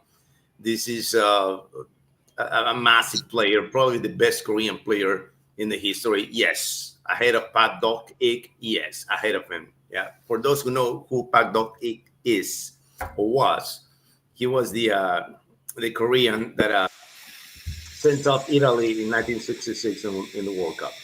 All right. That's what I got to say for Harry and Tottenham. Yeah, and we have a Conference League final with Betis and Chelsea. Chelsea, obviously, the big favorite at a -130 in the juice boxes. And Betis is a +359. Your 90-minute draw is a +250. I'm looking at Chelsea. But we always know how troublesome it is to go up against clubs that are like a Real Betis. I'm still leaning Chelsea, though, in Conference League. I'm gonna say no. I'm gonna take my chances on Betis. I'm gonna take my chances on Betis, and for one reason too, that there's in soccer, you get the second chances or you get the payback, so you get the revenge that you don't have in life sometimes, and that's the story of Anthony. All right, Anthony, he was, they pretty much shown like he was an amateur player when he went to United. And now he's got a renaissance in Betis, and he's going to take him to the title, and he's going to score the goal winner for this game Mark my words right there. Okay. Get some trust in Anthony. He's going to take. We forgot to discuss the relegation battle in Portugal, where our buddies at Boa Vista, they didn't make it. No. They lose 3 of 4 out the door. Firenze goes down on head to head, and so now it's AFS who is at 5-12-17, losers of 3 of 4 to go into the relegation fight. So AFS and Vizela. Ooh. Yep. And so that is, let's see, that is. Let's go, man. More talk. Let's go. So that is on Saturday at 2:45. AFS is favored slightly at a plus 147, draws a plus 2.25, and Vizela is a plus 181 to hop over AFS and go into the Liga Portugal next season. We'll see. We'll see if Memo Ochoa and AFS can get it done and stop the dominance of the teams coming from the second division, because they won all 5 playoff relegations in the last 5 seasons. So is this the one who changed the history? Is this the one that gets a little bit credit to Memo Ochoa to be the savior for AFS? We're about to find out. But I don't know. Vizela is a player that pretty strong season in the second division, and they just went down for 1 year. So they got a chance to immediately bounce back. And I got my doubts in there, Memo. I'm sorry, but I think you're gonna go down to the second division. Man. And I know that over the next couple of weeks, we'll be talking a lot about Sudamericana, Libertadores, and everything going on in South America. Topic number 3, the incredible renaissance of Liverpool in Uruguay. Please explain yourself, sir. So for those who don't know, Liverpool from Uruguay won the championship in 2023. All right, they got it done. It was fantastic. And then in the next season, 2024. What usually happens in Uruguay, every time that a smaller team wins a title, it gets dismantled. And you know how many players they took from Liverpool champion in 2023? 7, including the goalie. We got their goalie. Universitario got their goalie. They got the best center back. They got the best enemy. They got the 2 strikers, not only the first one, but the second one. All 2 strikers, they went out. The coach, they went to Mexico. I mean, it was, and then Liverpool went obviously down the drain, almost got relegated. If it wasn't for the enormous amount of points that they got from the previous year, it would have been relegated. So this season, they went into the market, but not into the big market. No, the scouts in Uruguay, they are, like FBI agents, man. They find stuff that you don't know where it is. And they got a couple of pieces. They got an intelligent coach, and they went undefeated for 13 rounds. They dropped 1 in the 14th round, and they won the last one. And they get 1 point ahead above Nacional to win the Torneo Apertura. And I'm telling you this, most likely Liverpool will win the title again. Remember, in Uruguay, they played 3 tournaments. The only country in the planet that played 3 tournaments. Apertura, Intermedio, and Clausura. So, and just one quick thing about the Intermedio. There were 3 teams. They played the even numbers and the odd numbers, right? So 1, 3, 5, 7 in one side and 2, 4, 6, 8 on the other side. That's how they play Intermedio. They split the table, and they put the splitter, right? And but there was a problem because there were 3 teams at the bottom of the table with the same points, the same amount, the goal differential, the same everything. What are we gonna do? They couldn't do the draw because of that. So you gotta figure it out some way, somehow. For me, it was easy, right? Because one team had everything. It was exactly the same in points and goals, but they got 1 more victory than the other one. For me, it was just a no-brainer. Okay, that guy got 2 victories. This guy got 1 victory. You go first, you go second. That's it. And I think that's what they did. But eventually, they got it out, and now we got the schedule because it got delayed. It's supposed to get it on Tuesday, but we got it today because of they tried to figure out who was where. And Yeah, we got scheduled for an intermedio out, and we can call it on Gold TV. Well, I mean, you look at the bottom of the table. I mean, you got 3 teams at 12 points.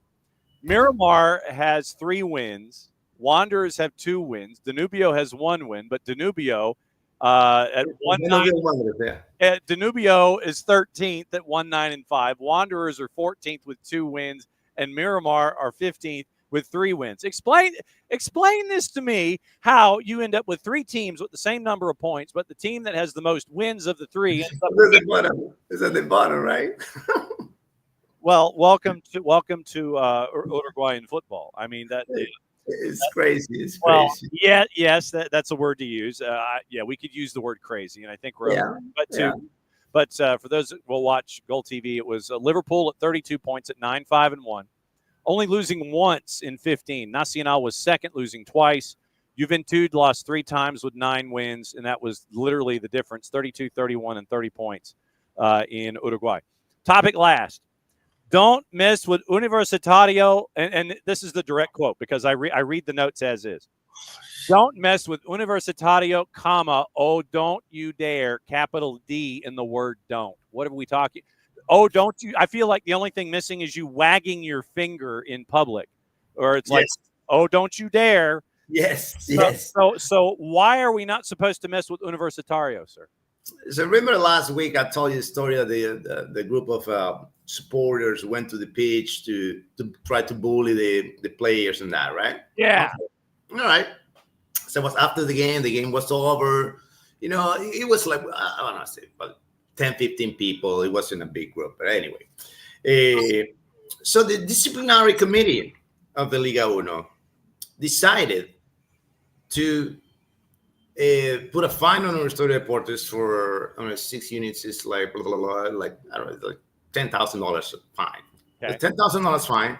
But also tonight is the Clásico. It's Universitario Deportes versus Sporting Cristal, 9 p.m. prime time, biggest game of the week.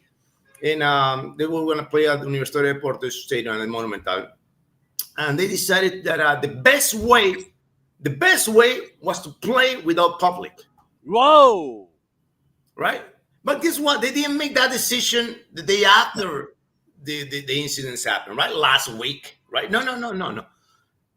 Made the decision a couple of nights ago. Oh, no. 48 hours to go. 45,000 tickets sold already. Oh, my God. And President of Universitario Deportes went on every single media outlet trashing the disciplinary committee. You can't do this. He came up with a bunch of different solutions. Right? Don't ban me for this, ban me for that. I mean, identify these people and ban those people from live from the stadiums. Whatever you want to do, but don't do this because I got commitments. I gotta pay things. We're gonna lose like a million. It's like a million. It's roughly. Every Universitario Deportes game is like $1 million on box office. All right, it's $1 million per game. $1 million per game. The Universitario brings in revenue. So he went out. The decision. The disciplinary committee sent the press release on Monday. On Tuesday night, the the chief of police. The chief of police in Peru sent a press release. If something else happens because of you closing down the doors for the stadium, something happens outside, is your responsibility.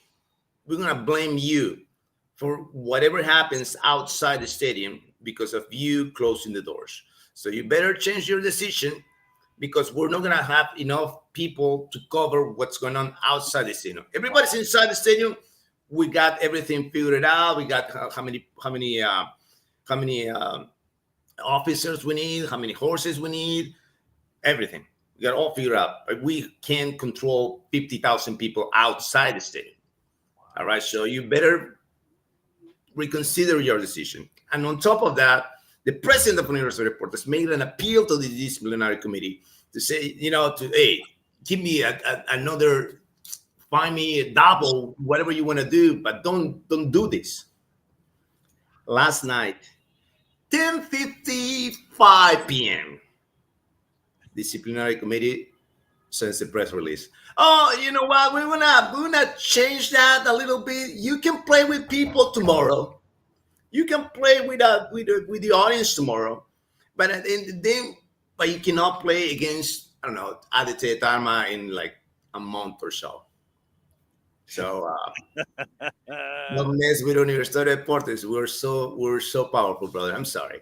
Well, just so everybody knows, the juice boxes have a Universitario at a -116. Sporting Cristal is a +313, and your 90-minute draw is a +233. What are you calling this weekend? We're calling that one. Yeah, we're calling that one tonight. We're calling that one tonight, and then we got the what is this, Uruguayan Championship this weekend. We got the Nacional game, we got the Defensor game, and we got Liverpool on Sunday. Guys, if you haven't watched Liverpool, the Liverpool from Uruguay, by the way, it's got to be Liverpool Montevideo. It's the black and blue, not the mighty Reds. No. Okay. Take a peek of that team because they're playing really good soccer, man. Really good soccer.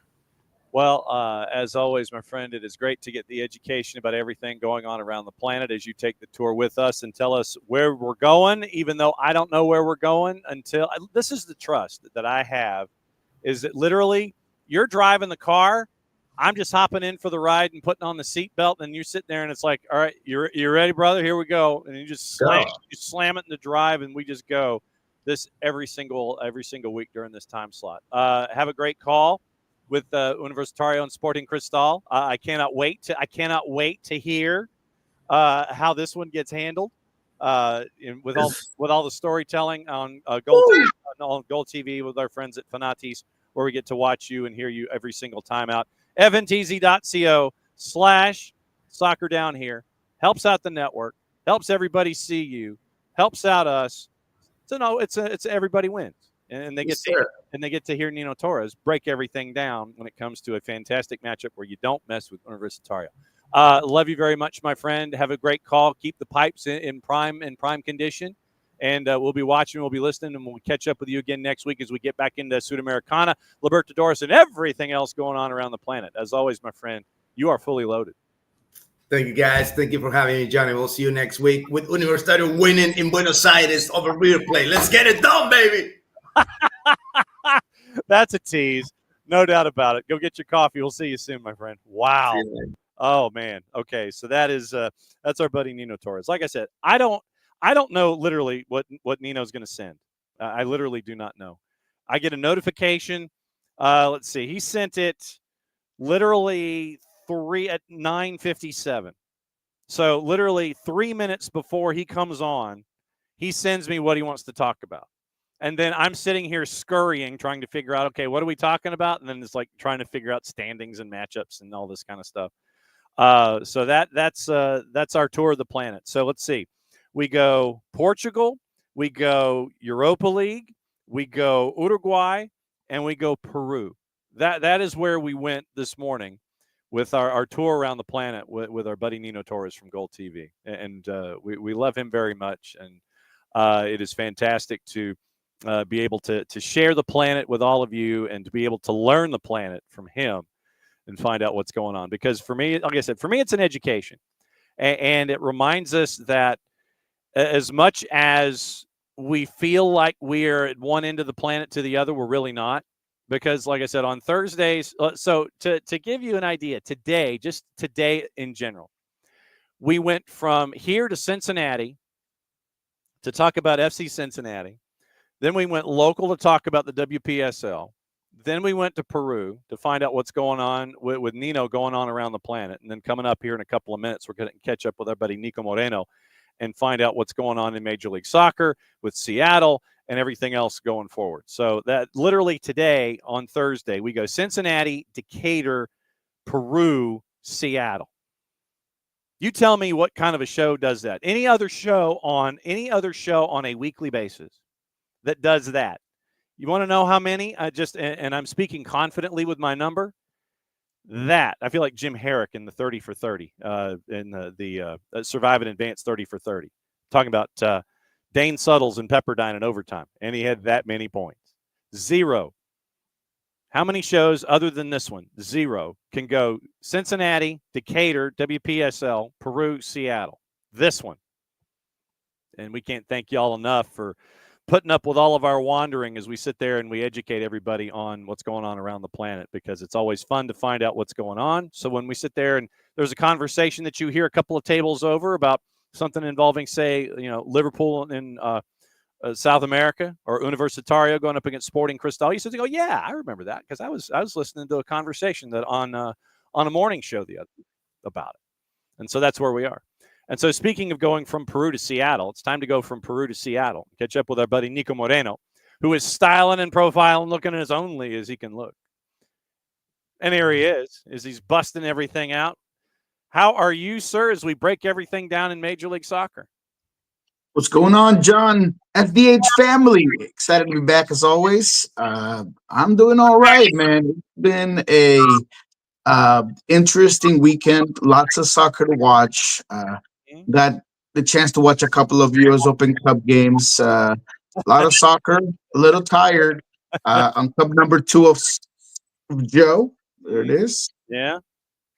Well, and I was discussing earlier in the show after the results, and we now know our final 8 in Open Cup and who's going where in the East and the West.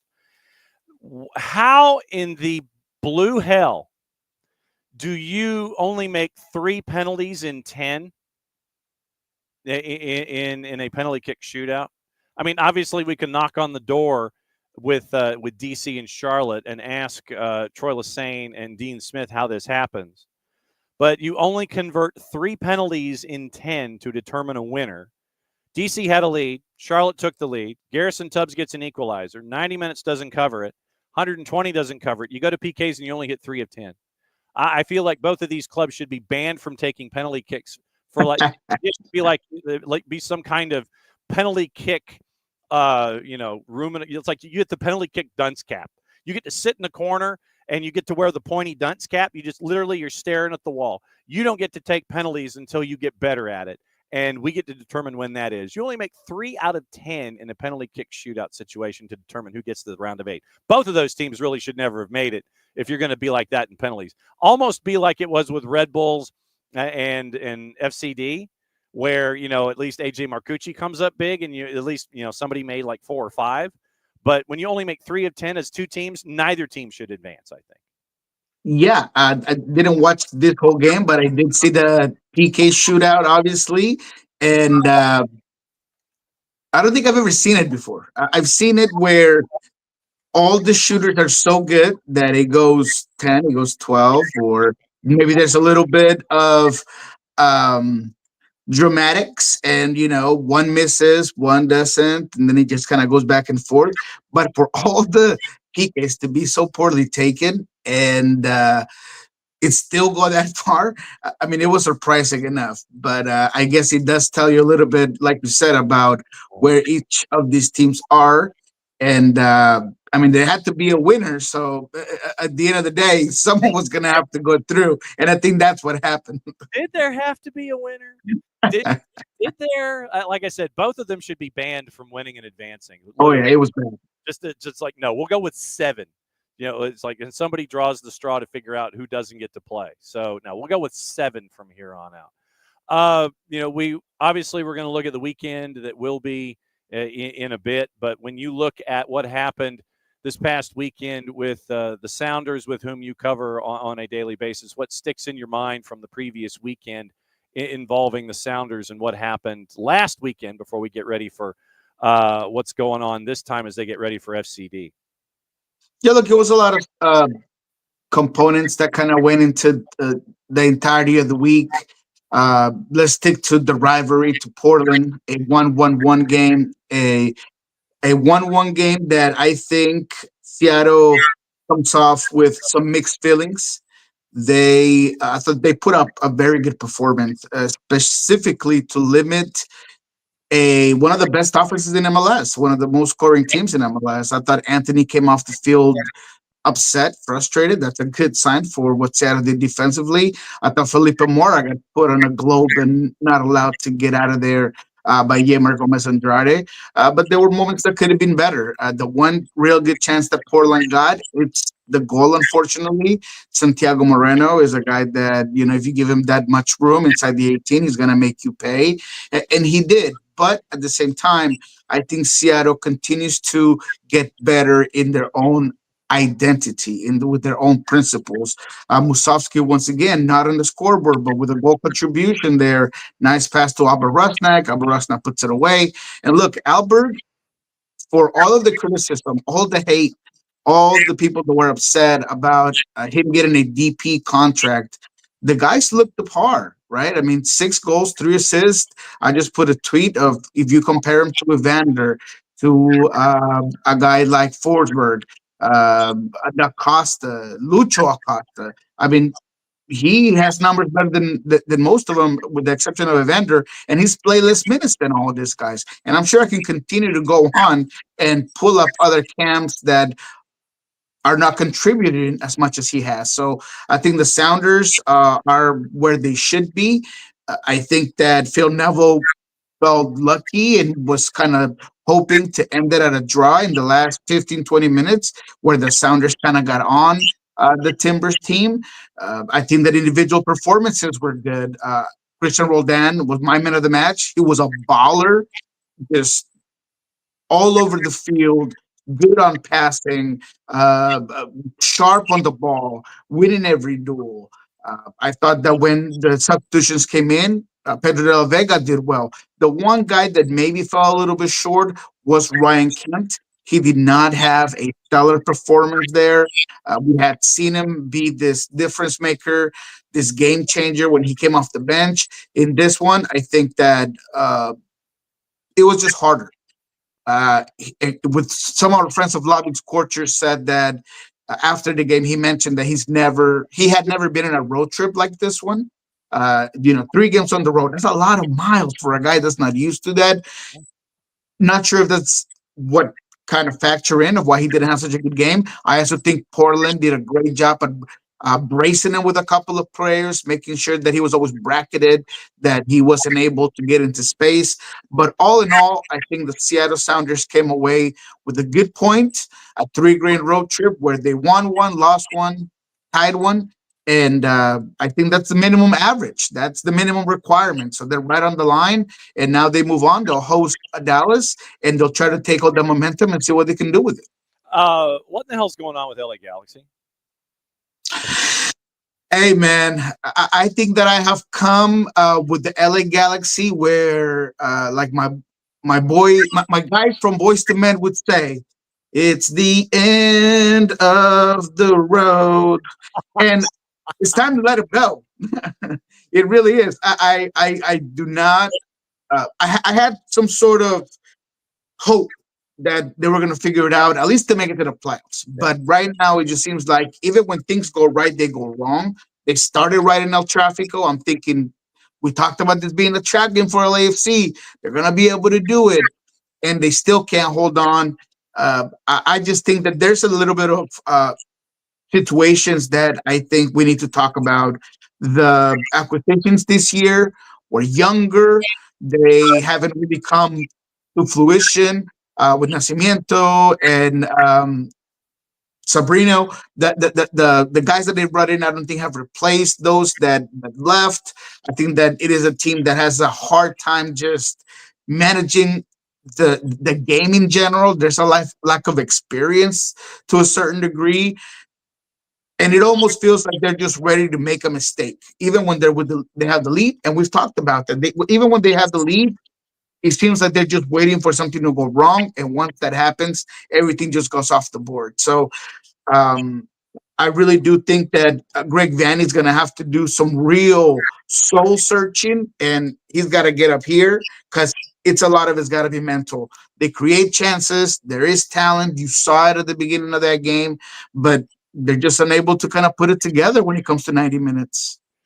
And LAG shows the ultimate in support for Greg with a contract extension, and they also give him support in the front office, both not just when it comes to personnel, but in the day-to-day and performance analysis. And so now Greg doesn't have to do it himself. What did you think about A, the extension, and then B, the support that he's going to be getting to help things out on and off the field? Look, we talked about it. It was going to be compounding your problems if you let him go. At this point, you do get that cushion of that MLS trophy. You try to bring in some continuity. You're hoping that a guy that is experienced, that can develop players, can pull himself out of the hole. And let's say you don't make the playoffs. At least you have a guy that next year you can trust that he's going to figure out where the issues were, and using all those new resources can focus primarily on getting this club in the right direction. I don't hate it. I know that there's been a lot of criticism of why would you do that? That there's no point of extending a guy that has the worst start in MLS history. And I get it that the discourse will be the discourse and people are going to be upset. But I do feel like it is a mature and settled decision for you to keep a guy like Greg Vanny. So I'm with it. I think it makes sense. We'll see how it plays out. And then last week, when you were with us, we discussed what's going on with Messi and friends. And your, I'll say it this way, your position counselor on the issue with Messi and friends, I'm fairly certain that you probably got a decent amount of heat on it. But when Orlando and when the purple team sits there and they put another 3 on the board, and it's 2 of them are from familiar faces that have been doing it all season long, in Muriel and Pasalic. And then you get an, oh, by the way, at 90+4 and come away with a 3-0 win against Messi and friends. It once again shows that there are holes in that back line of the team down in Fort Lauderdale. What, I know that you don't necessarily sit there and, tap dance on graves or anything like that when something like this happens, but you were not surprised in looking at your social media during the match and after the match. You were not surprised that the 3-0 result for the purple team was the end result when that match was over. No, you saw it coming. And when you have a team that has as many issues defensively going against a team that is in full form offensively, and you have a Luis Muriel that looks like the Luis Muriel of Serie A, you're going to have a bad day at the office. And that's exactly what happened. Beyond that, we go back to this dysfunction of mental lapses. Messi is arguing about a back pass to Galese, upset, yelling, blah, blah, trying to get the referee to understand people are worried about what's going on over here. Galese, one pass, one full shot across the entirety of your team behind your back line. He has all the real estate in the world to just position himself right in front of goal, sit away. And after the game, the antics, going back and trying to talk to the referees, Messi's putting his frustration where he shouldn't. He should be putting his frustration on the coaching staff, holding his teammates accountable, that defense, trying to figure out what it is that is wrong. You got to be a leader in certain ways. And look, I'm not criticizing Messi, the player. I'm criticizing Messi, the leader. You are the ultimate player in the league. You are the guy that's supposed to be pushing these guys through the thick and thin. You've been great when things have worked out. You need to be great when things don't. So I really do think that there's got to be some serious conversations between Jesus Mascherano and the Super Friends or the Fantastic Four, or whatever you want to call it. But those guys are the ones that need to have an all-player meeting. Hey, what's going on? Let's push it together. Because a lot of those guys that were really good last season, as that Costellar group around that Fantastic Four, Kremaski, Bright, all of these guys, they have, I don't want to call it digression, because I mean they're still good players, but they just have seemed to take at least one step back. And that is showing on the field. And defensively, man, you just got to figure out exactly what it is that you're going to do, and whether it's holding your fullbacks back or dropping Bright a lot more. You need to be so much more poised defensively. And that's got to be job one. How do we make sure that we don't concede as many goals as we have, regardless of what it does moving forward or pushing forward or getting in transition? But you got to figure out how to fill up all the holes that you have in the back end. Yeah, the Gulfstream Galacticos get to the point to where they've re-signed Jordi Alba, and so you wonder who else is going to be re-signed going forward. Here was the lineup last time out against the purple team. Your back line was Noah Allen, Maxi Falcone, Gonzalo Lujan, and Ian Frey. Ian Frey, and this is the first time that I have seen a number this low.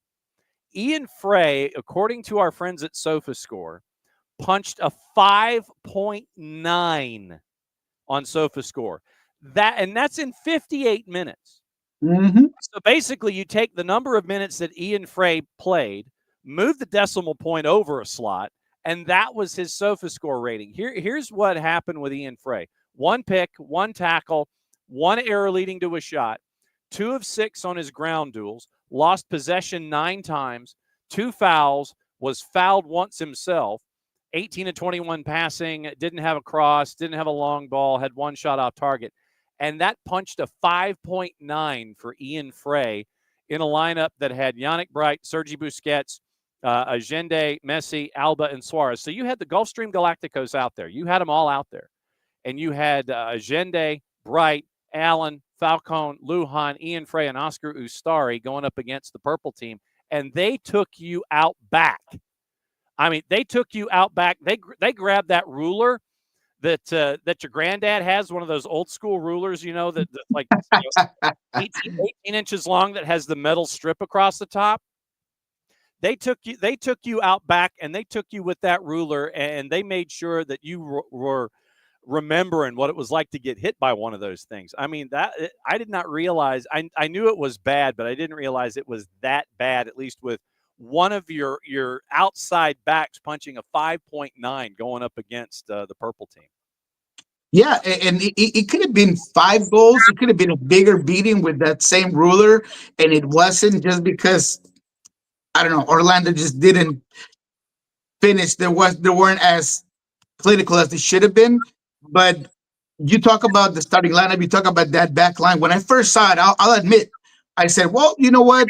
I don't mind it. You're realizing that Jordi Alba cannot be a fullback that pushes forward as much as he does because he leaves so much room. So you play him more like a winger, sure. No Allen's going to be a stay at home. You're going to have 3 most times when you have possession. But even then, because Busquets had such a hard time moving and covering space, when Alba would get caught up top, there was so much room for them to push. And then Ian Frey, you talk about, I'm not a big stats guy. I'm trying to diversify myself. So I did get an app, and I'm trying to be a little bit more open to just that. But the eye test, Frey was the worst player on the field. And he got mollywopped by Angulo. I mean, Angulo took him to school, and it was consistent, and he couldn't hold on. And even in distribution, Frey couldn't really do it. So those are the things. Those are the players that last year, or if you go back to Tata, they seemed like they were at a different level, right? When they first started with Tata to when they progressed with Tata. Noah Allen, I thought, I don't want to be unfair to him. He's had a decent year, and he's come to play. I'm not going to blame him for the goals that happened, but at the end of the day, it's a collective, is what we've been talking about. And if this team doesn't realize that they got to play for the team and not for Messi or for Busquets or for Alba, they're going to continue to have this sort of issues. But don't let me get out of here without crediting Oscar Pareja and the team and the amount of talent that you have coming off the bench. You were bringing in Ramiro Enrique from off the bench, bringing Duncan Mawar off the bench. This team has so much talent. And Martin Ojeda, MVP candidate, has just been lights out. So I think Oscar's doing a great job. he understands what he needs out of this team. Doesn't need the ball. We're going to be effective. We're going to be direct, and they're a problem. And we talked about this. That we're going to be a problem. All right, let's go into the week that will be and take a couple of matchups that we have off the top of our head. Let's start with yours, since you're the first one in the barn. 3:00 Eastern time, so it's probably a 3:10 unless it's the super hyper mega pregame show from our friends at Big FOX. You're a minus 222 at home hosting FCD. FCD plays in the midweek, and they have to go from one end of the planet to the other. They're a plus 585 after losing to Red Bulls in Open Cup last night to take on Seattle at a minus 222. What do you think? I think Seattle has to win. I think that they are the big dog in this one. They're definitely heavy favorites, in my opinion. You're coming from that 1-1 draw that you knew that you could have maybe done more on. Now you put those frustrations into Dallas. I saw the game between Dallas and Red Bulls yesterday. I was slightly surprised to see Petar Musa played 90 minutes. He had played 45 the game before that, first 45 since April 12th. We saw a little bit of Pamako. So there are some players that are getting back for him. But I feel like Dallas more than likely will rotate, or they will at least have a team with, a lot of those guys missing. I know for a fact Lucho Acosta will not be playing this game as well. So to me, it's all on the Sounders. They got to play their game. They got to, right off the bat, control the tempo of the game. They got to be the protagonists. They got to put this Dallas team on their heels. They do have some players. They've been able to kind of put things together. Pedrinho is a guy that's kind of become a real creative guy, one of those guys that could really, aside from Acosta, of course, be one of those guys that could be all over the field. He's shifty. He's good on the one-on-ones. Petar Musa is going to be a problem, as he always is. So this is not a dud. This is not a team that's just going to come and just sit here against this Seattle Sounders team. But to me, when I look at the form currently that the Sounders are playing on, I think that Ryan Kent is going to want to put that Portland game behind him. He's going to want to show up. I think Pedro de la Vega, a guy who did not start against the Timbers, he's also just dying to get out there, score some goals, figure it out. I just think Seattle has all of the tools to win this game, and they should win this game. At home, that's where things start off. You need to be good on the at home. They've done okay on the road, but at home is where you want to make it a fortress. I think that they have started to do that once again, and I think that they'll start here with Dallas. You got to take care of business at home. LAG goes to San Diego to play at Snapdragon. LAG's north of plus 400. San Diego's a minus 169. Ooh. Okay. Oh, man. Like I said, I hate to let it go, but it's a natural. No, I'm just saying I'm done with LA Galaxy, so I'm not taking LA Galaxy. I would love to just say, hey, this is what it is, but until they show me otherwise, I think San Diego, they have already put teams with defensive issues against the ropes. I feel like they're a very direct team. I like what they do offensively. They simplify their game. So I think San Diego wins this one, but I don't want to take the juice boxes. I'm going to say San Diego will win, and I'm not sure if it's going to be a high-scoring affair either. I feel like, if anything, LA Galaxy is going to want to stay in this game, so they might hold back their instinct to just push forward. But I think San Diego takes it. All right, and so since we talked about Messi and friends and the Gulfstream Galacticos, they've got Philly next on the list, and they are a road dog at a plus 211. Draws a plus 267, and Philadelphia at home is a plus 114. Ooh, man, that's an interesting one. And I only say it's interesting because I thought that Atlanta should have at least equalized against Philadelphia. And yes, I know that Philadelphia didn't put all their dogs right off the bat. But Inter Miami, if anything, there will be a proud team going into this game. And Messi would not be ridiculed much longer. I feel like he sees that things are kind of going to start spiraling out of control after the game. I know he talked in MLS in Spanish, and he kind of talked about what needed to be done and the way they needed to figure it out. I believe it. So I like this game. I like the 211. What's the goal compost looking like? I'm guessing it's low. All right, so let's find out and see what it lays out to here. Over and under. Let's see when it changes. So 2.5 is a minus 166. 3.5 is a plus 145. So if you're thinking it's going to be 3, it's a minus 101. 3.5 over under is a plus 145. So is it going to get to 2-2? I don't know if it is.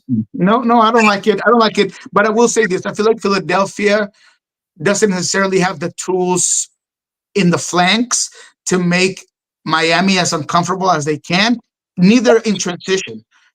So because of that, I'm going to go ahead and go with Inter Miami in this one. I think that they'll be ready to go with a chip on their shoulder. Maybe that's what they need, is instead of playing by being the team like that runs around like the Beatles all around just in their tour, they should be more playing with a chip on their shoulder. I think that they will against Philadelphia. All right, last one I want to talk to you about is obviously Atlanta. Atlanta hosting FC Cincinnati on Sunday Night Soccer. Atlanta is favored, slight favorite, at a plus 145. Draws a plus 258, and FC Cincinnati on the road is a plus 166. So FC Cincinnati is a slight dog. Atlanta United is a slight favorite on Sunday Night Soccer. Yeah, I like Cincinnati in this one, man. And again, I hate to say it because I want Atlanta to do right by Atlanta fan base and do right by their talent on the field. But Cincinnati just at this particular moment in time, they just seem to have guys that are going to be able to kill this game sooner than later. I'm going to say, and I'll go about the first half. I feel like Cincinnati would already be on top of Atlanta. I like what I've seen out of Denke, out of Evander. I like the way they push numbers forward, still by keeping a pretty decent shape. I thought that Columbus game was very interesting. It was 1-1, but it was an entertaining 1-1. It's not a 1-1 that I'm like, man, what did I just watch? No, it was pretty consistent. It was back and forth. It was a chess match. I like what this Cincinnati team has to offer. And Atlanta, as much as I see what they want to do, and in the last 10 minutes of that game, they could potentially have gotten an equalizer against Philadelphia.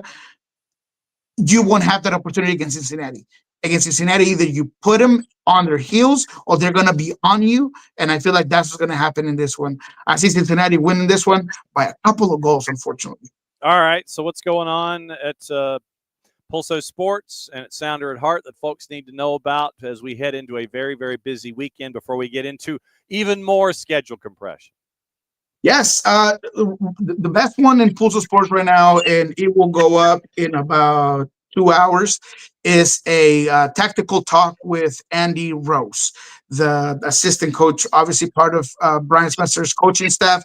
I like to call him the defensive guy. He's the one that works in the set pieces, works with the center backs, works on the build outs. So we had a really good conversation. If you have 20 minutes of your time, because it's a long one, go ahead and check it out. You will not be disappointed.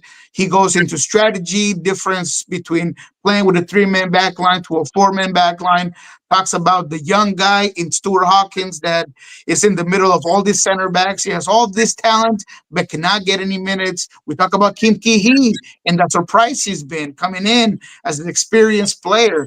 And now he's kind of pushing, or not kind of, he's definitely pushing Jackson Reagan for his spot. Jackson Reagan should be available this weekend. He's going to want his job back, but it won't be easy because Kim has looked really good. So we talked to Andy Rose about that and so much more. Go ahead and check it out. It's going to be up in about 2 hours. And then, of course, on Friday, we're going to have our usual What We Learned This Week with Jeremiah in the Sounder Heart Podcast Network. And then on Monday, of course, kickoff with Logan Scorchers at 8 a.m. Pacific time through 9:15, 9:20, depending on how long we go. As always, my friend, great to see you on Thursdays. Enjoy the action this weekend. We'll be keeping an eye, and we'll be catching back up with you this time next week in the middle of schedule compression, where it's going to be a quick turn talking about all kinds of stuff. As always, love you very much, my friend. We'll see you soon. Have a good one. All right, that's Nico Moreno, OSG Sports and Sounder at Heart. And so we've had a full show today. We go from Cincinnati and Laurel Pfahler to catch up with Coach Campbell Chapman at Decatur FC. We go down to Peru to find out what's going on around the planet with Europa League and South American soccer and Portugal with our buddy Nino Torres at Gold TV. And then we find out the tour of Major League Soccer with our buddy Nico Moreno. So let's get into gossip, rumor, and innuendo, find out what else is going on before we get out of here on a Thursday. Once again, remember tomorrow.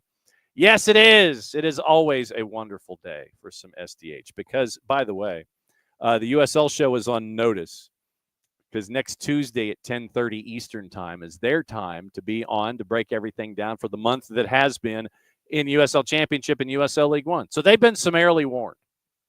Next Tuesday, 10:30, Kaylor Hodges in the USL show dropping by for their monthly appearance. And we'll find out how Mark Briggs is doing in Birmingham as the head coach of the Legion, among all the other things. All right, so let's get into the gossip, the rumor, and the innuendo and everything else going on around the planet.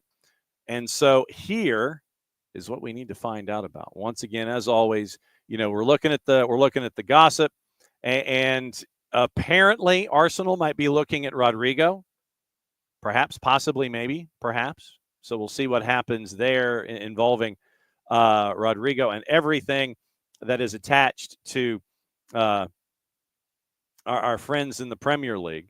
So Arsenal exploring a move for the Brazilian forward who could leave Real Madrid this summer. Once again, that's from Florian Plettenberg and our friends at Sky Germany. Leverkusen's Florian Wirtz expected to choose between a move to Bayern and Liverpool in the next 10 days. Barca want to sign Luis Diaz, who has 2 years remaining on his Anfield deal. I would love to know how they're going to pay for it. Liverpool have looked at Lyon winger Malik Fofana as a possible option if Diaz ends up leaving the club. Napoli and the Fire, meaning Chicago, leading the race to sign Kevin De Bruyne. And the thing is, thanks to Talk Sport for that, but that's a big old giant duh. Because, frankly, the Fire have his dibs rights. They picked him up from Messi and friends. But given the choice, I have heard, and like I said, this is just published reports and whether or not there's any truth or attachment to them, that De Bruyne's wife doesn't want to come here to the States, and so it might be leaning toward a move to Napoli. But given the choice, would you want to be in Chicago in February and March, unless you like cold weather and playing in cold weather and training in cold weather? Or would you want to be in some place that's a little warmer of a climb? I mean, if you think about it that way, yes, the dibs rights for De Bruyne are in Chicago, and I'm sure that Chicago and Greg Berhalter would probably want to pay $11 gazillion and everything would be fine. But if you're Kevin De Bruyne, would you want to go spend February training camp and then February and March in Chicago? I think not.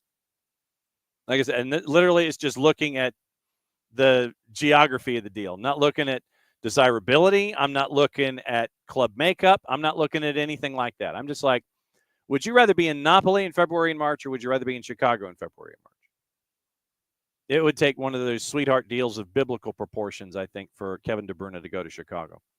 James McAtee at City is the target for Bayer Leverkusen, also being monitored by other Premier League clubs. Chelsea determined to hold on to Enzo Fernandez despite him being linked to Real Madrid. Liverpool have offered their Spanish center back Welody Lucky, a 19-year-old, a new 4-year deal. That's from Fabrizio Romano. Fiorentina president Rocco Commisso is set to meet with Moise Kean to try to convince him to stay amid interest from a number of clubs in Victor Gyökeres. We talked about Victor Gyökeres with our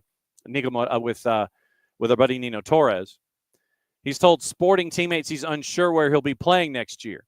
Linked to Arsenal and Manchester United. That's courtesy of Canal 11 via the other 4-letter paper, the shiny one. So that is your rundown of all of your gossip. Remember, today it is Europa Conference League, and so you've got that to look at. And so the what to watch, where to watch it, and how to watch it part of the program. From our friends at Soccer America. Clausura, the final, the first leg, America and Toluca is at 10 o'clock. TUDN Univision, they are simulcasting. ESPN Plus has your Europa League playoffs in the Eredivisie at 12:45 and 3 o'clock. AZ Alkmaar, Heerenveen, and FC Twente and NEC. Promotion relegation playoffs in the Bundesliga at 2:30, Heidenheim and Elversberg. The women's game, DAZN has World Sevens football all day long. and it is like literally all day long, and it's like 45 minutes worth of match. Canadian Northern Super League, Montreal Roses and AFC Toronto. That is tonight at 7:00, and so that is ESPN Plus there. And so obviously we're also waiting for the Europa Conference League final.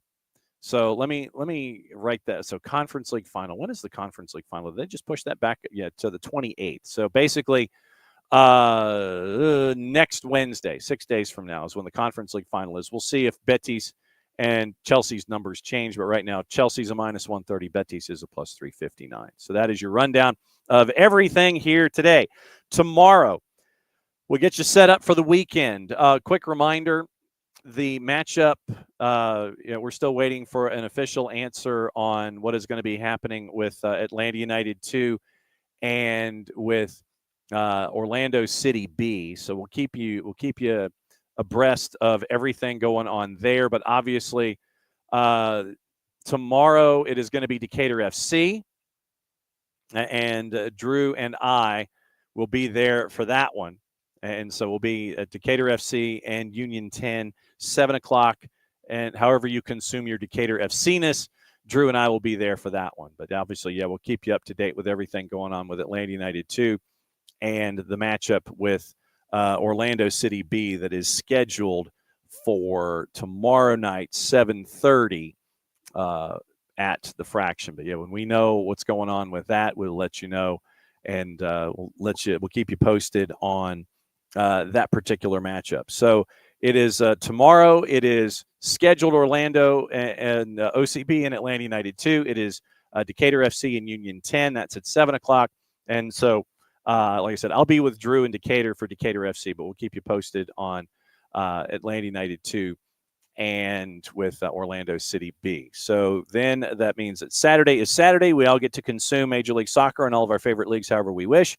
And Sunday Night Soccer, Atlanta and FC Cincinnati, it's a 7:10 kick. And we are efforting our standard folks from Major League Soccer to kind of lay everything out for you and find out what they think about Sunday Night Soccer with Atlanta United and with FC Cincinnati. So that's another go-around here at SDH AM. And as always, thanks for dropping by, as you always do. Thanks to Laurel Failer. Thanks to Campbell Chapman. Thanks to Nino Torres. Thanks to Nico Moreno. And thanks to you for dropping by, as you always do, here every single day on SDH AM. Don't forget to download and listen. You can listen to the show back in its entirety on the audio sections. You can listen to the segments in their entirety. We chop that up and we present that to you as the day goes along. But it's always great to be here for SDH AM for the rowdy man who is passed out at my feet because he's had a long day. He's had a long couple of days. And so for him and for everybody else here at the SDH Network, great to see everybody at the Moxie Hotel last night for SDH Network at the Moxie. And thanks to DJ EU and Joe Freihofer for joining me, Maddie, and Jason there. And thanks to Scott Flood and the Flood Project and everybody at the Moxie for making that happen. We're looking to do more of those as the season goes along. So for everybody here at SDH, I'm just John. Thanks for dropping by, as you always do. Since it's the end of the show, that means I get to do this. Play it safe, everybody. We'll see you tomorrow here for the Friday edition of SDH.